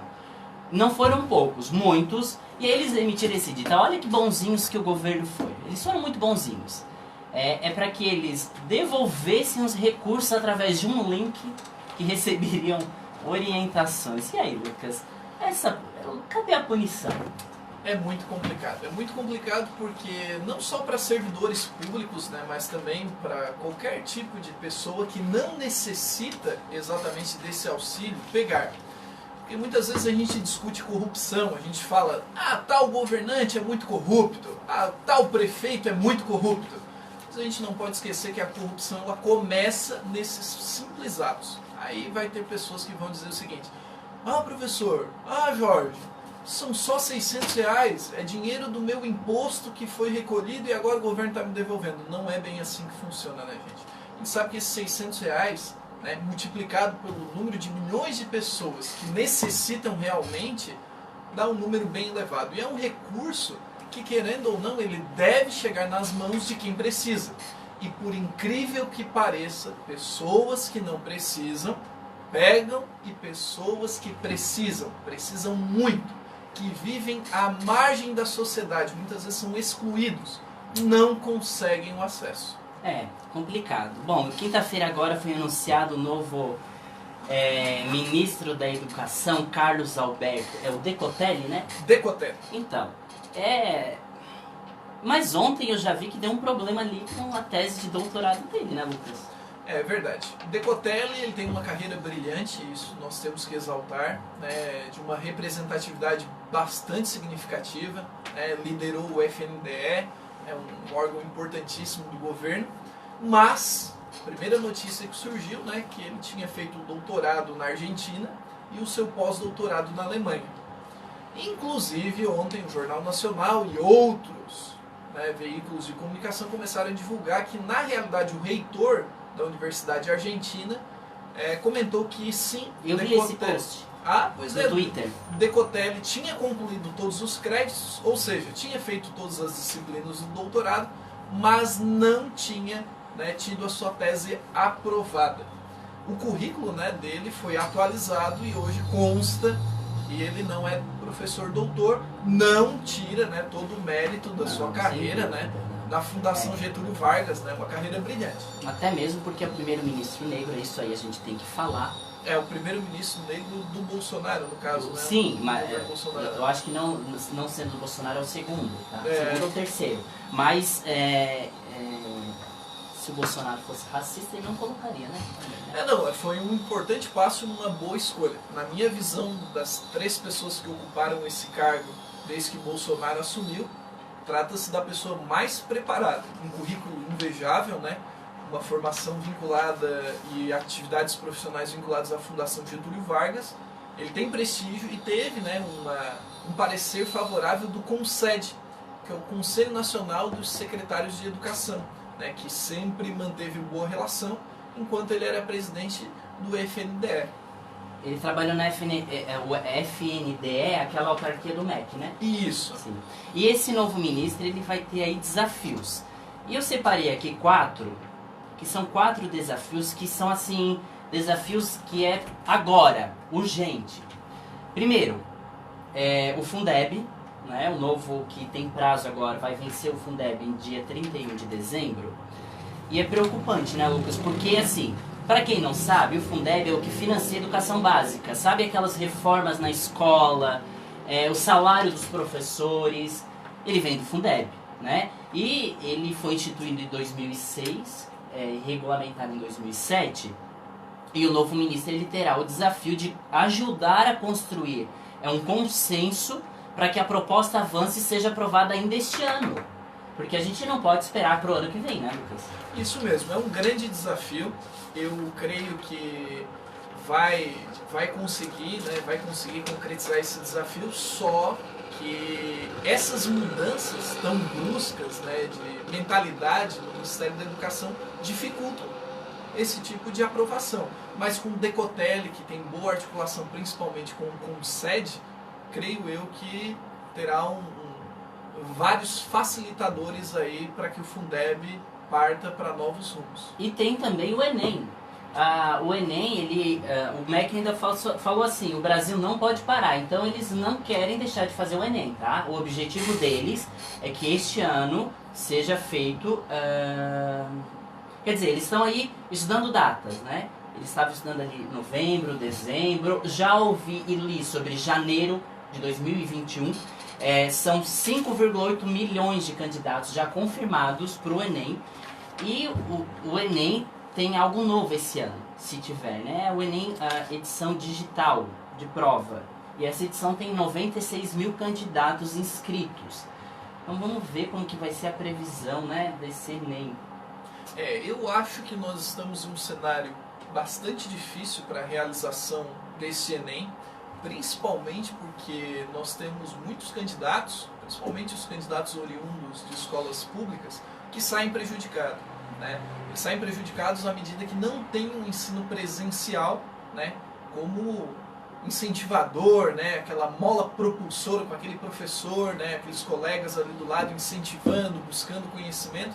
Não que os estudantes de escolas privadas também não sejam, né, escolas particulares não sejam prejudicados. Na verdade, todos estão sendo prejudicados. Porém, o Enem deve existir.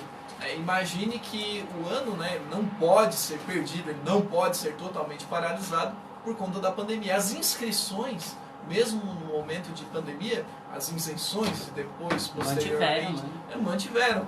Então, eu imagino, né, que nós teremos uma articulação gigantesca para que o Enem seja realizado. Né? O número de candidatos não é recorde, né? Nós já tivemos edições com um número maior de candidatos. Só que, é claro, é muito difícil de imaginar que em lugares, né, em regiões mais distantes, esse Enem vá funcionar da maneira mais tradicional possível. Eu imagino que mais locais sejam utilizados para a prova, que a higienização seja o ponto forte dessa prova, né, que o número de exigências para a prova, né, para o comparecimento seja maior, né? Ao invés da garrafinha de água, esse ano o pessoal vai ter que levar uma garrafinha de água e cada um talvez tenha que levar seu frasquinho de álcool em gel. E também o ano letivo de pandemia, esse diálogo que ele vai ter com as famílias, Estado, município, governo federal também vai ser um desafio. E a BNCC. BNCC, ela tá para alterar. E tá complicado, Lucas, porque assim, o que é a BNCC? Define os conteúdos lá do ensino médio. Antigamente o que era? Era português, matemática, artes, educação física, filosofia, sociologia. Esses eram os principais. Agora, só português e matemática que são obrigatórias e os demais conteúdos vão ser ensinados dentro de um itinerário formativo. Então ele vai ter esse pepino, porque a gente teve esse ano a explicação dessa nova BNCC, que vem junto com o novo ensino médio. Justo. Complicado, Lucas, esse assunto.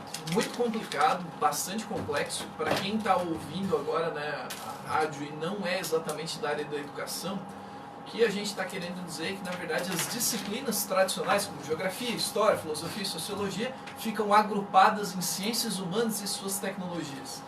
Biologia, física e química em ciências da natureza. Então, esses desafios de uma implantação, por exemplo, de um novo ensino médio, ou a implantação desse novo projeto, né, chamado BNCC, né, que na verdade não é tão novo assim, já vem sendo discutido há muito tempo. Vai ser reformulado. Mas vai ter essas reformulações que eu imagino, Jorge, que com esse processo de pandemia, né, com todo esse alongamento do isolamento social, não seja pauta para ser discutida esse ano. Eu acho que o pessoal do Ministério da Educação vai focar muito mais no Enem, que é uma coisa imediata e que tem uma cobrança social. Até esse novo ensino médio, que ia ser o modelo esse ano, não vai rolar muito não também. Bom, mas vamos para uma notícia aqui. Essa notícia eu acabei deixando de lado, porque a gente entrou em escola sem partido, mas eu não posso deixar de falar. A Camila, semana passada, a vereadora Camila Nascimento, da Câmara Municipal de Criciúma, ela esteve presente aqui conosco e ela falou sobre os requerimentos que ela fez, né? Então ela fez um requerimento que semana passada nós discutimos sobre educação, mas sobre segurança, né? O próprio Conselho Tutelar. Mas ela fez um requerimento agora e já foi respondido. Um outro. É um requerimento sobre os autistas. O que é esse requerimento? Porque foi decretado pelo município de Criciúma, foi imposto o uso obrigatório de máscara. Entretanto, aqui ela fala em facilitar a rotina de pessoas com quadro clínico de transtorno do espectro autista, para que eles não precisem utilizar máscara. Mas da onde que ela tirou isso? É porque na realidade em São Paulo já tem sido discutido esse assunto e já tem sido criado regras específicas, né, para quem é autista. Porque uma mãe vai levar um filho autista no médico, né, vai ter que sair de casa com ele uma hora ou outra, e a máscara, ela causa um sério problema. Porque a criança ela não consegue se adaptar com a máscara. Primeiro que ela já não tem mais aquela rotina. Já tem um desafio porque ela já não está mais na escola. E para o autista, a rotina é importante. Só que causa um grande sofrimento, porque o uso da máscara dá um comportamento muito agressivo para o autista, Lucas. Esse requerimento já foi aprovado e já foi colocado no decreto do município. Eu achei muito positivo isso, Lucas. Não, um trabalho muito interessante. Na verdade, o requerimento anterior da Camila já foi estupendo, né, na minha visão, muito bom. E essa outra sugestão excelente. Principalmente porque os autistas eles possuem rotinas bem definidas. Eu vou citar um exemplo que parece banal. Né? Tem uma marca de bolacha que ela desenvolve uma bolacha, né, um formato da bolacha há 20 anos, da mesma forma. Ela reparou ali que, né, o número de vendas andou tendo um decréscimo e eles resolveram reformular o produto. O que aconteceu? Uma mãe acabou enviando uma mensagem para essa fábrica, né, de bolachas, para essa empresa, solicitando que o formato não fosse alterado. Por quê? Porque o filho dela gostava muito da bolacha. Querendo ou não, né, é um momento que a criança, né, se alimentava ali da bolacha e ficava feliz com uma rotina, né, bastante rígida. Então, esse requerimento da Camila, na minha visão, é muito útil e respeita a diferença. Sabe que na Europa... Respeita a diversidade acima de tudo. Na Europa já é assim, né? Lá na Espanha e na Inglaterra já tem essa flexibilização social do isolamento ali, referente-se ao grupo, porque é um grupo que a gente sabe que mesmo sendo minoria, ele tem que ser visto. Um abraço aqui pro Clayton Freta, mandando um abraço pro Lucas. Lucas, gente fina. Opa, botei fé. Conhece o Lucas? Conheço, o Clayton foi meu aluno aqui da EJA. Tá velho, hein? E o Robson? O Robson trabalha lá na Câmara Municipal. Um abraço, Robson. Gente boa. Tu sabe que existe uma máscara agora pra quem tem perda auditiva? Não sabia. É porque quem tem perda auditiva, ela consegue a comunicação através de movimentos labiais, expressões faciais, que é um componente da língua da Libras. E os que são deficientes auditivos, que usam muito da leitura labial, a máscara atrapalha muito. Eles fabricaram e estão ali, quem tem perda auditiva, até eu já vi alguns utilizando, é uma máscara, só que ela é transparente. Olha só. Ela é transparente. Então, assim, a adaptação ela é feita conforme a necessidade, né, Lucas? Realmente, né? Na verdade, eu não sabia exatamente da máscara, mas eu vi que em um dos pronunciamentos do nosso governador, Carlos Moisés, alguém questionou que a intérprete que estava do lado dele estava sem máscara. Ah, me questionaram isso. Ah, te questionaram? Sim, quando eu estava indo traduzir a live do Clésio, do prefeito de Criciúma, perguntaram na live assim, por que o intérprete está sem máscara? Eu fiz um vídeo. Fiz um vídeo explicando por que eu não estava usando.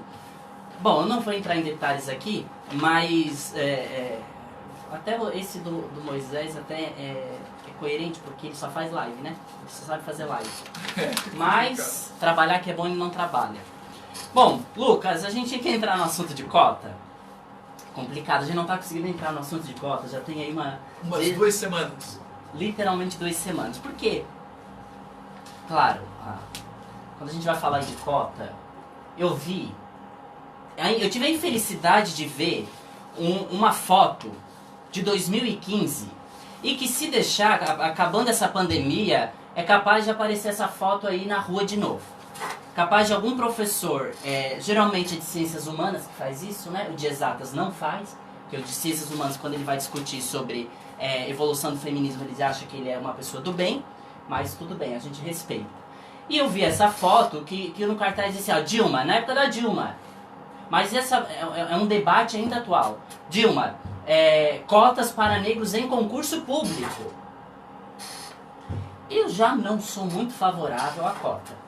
Eu já não acho que cota é meritocracia, na minha opinião. Agora, cota para concurso público, Lucas, complicado. É um debate muito longo, eu acho que a gente vai ter aí oportunidades, né, novos programas, novas edições. A gente sempre espera sugestões também do pessoal aí pelo Facebook. Dê sua opinião para o nosso próximo programa sobre o assunto também. Sobre pautas, né? Cotas a gente vai tentar discutir, ampliar esse debate, porque nós temos sempre questões, né, que são muito polêmicas. Hoje a gente até ia tentar utilizar, né, o nosso convidado, mas o Alex, é claro, já participou bastante, ele já veio preparado para outra pauta e a gente não pode pegar ninguém assim De surpresa, de né? surpresa, mas com certeza a gente vai tentar qualificar um novo programa para fazer um debate muito amplo, porque é um assunto que gera uma polêmica danada. Hein?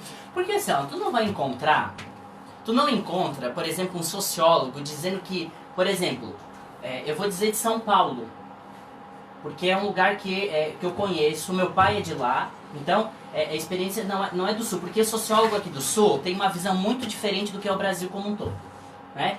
Às vezes a gente fica muito fechado aqui no Sul, e aí acaba se tornando, acha que o Brasil todo é assim, mas não é. Por exemplo, um imigrante asiático, quando ele chega em São Paulo, Lucas, ele veio de uma cultura diferente, ele chega numa cultura diferente, ele não sabe o idioma e geralmente vem com pouco dinheiro. Tu não vai ver um grupo de interesses voltados para a promoção de política de ação afirmativa para os asiáticos. Tu não vê asiáticos segurando bandeira e levantando e pedindo para o governo cota. Pensa bem, eles vêm com pouco dinheiro. Eles começam a trabalhar, mas eles trabalham assim horas extras, eles não têm um trabalho, eles têm vários trabalhos. Trabalham, fazem hora extra, começam a juntar dinheiro e depois de anos eles abrem o comércio deles. Geralmente, imigrante asiático, ele vem e abre o comércio dele. Mas depois de muito esforço, ele abre o comércio dele, continua trabalhando e nunca precisou de cota. E olha que é minoria.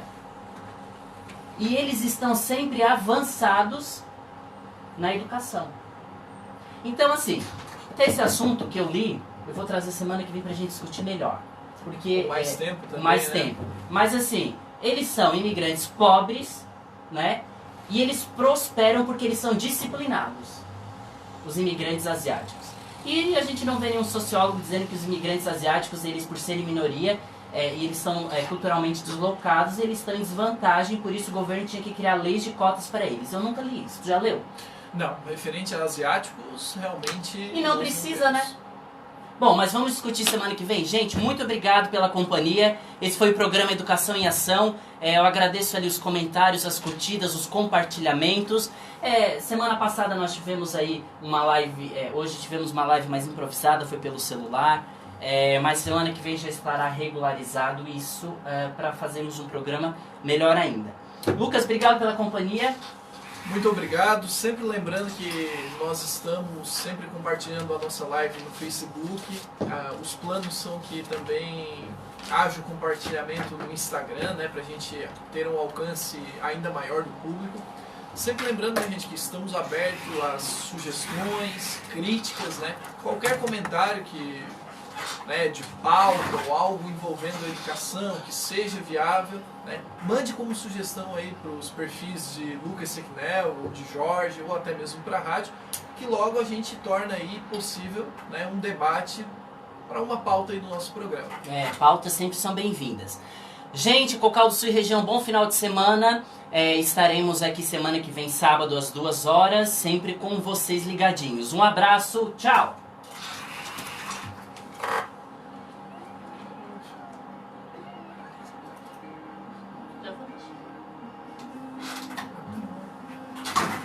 Papai.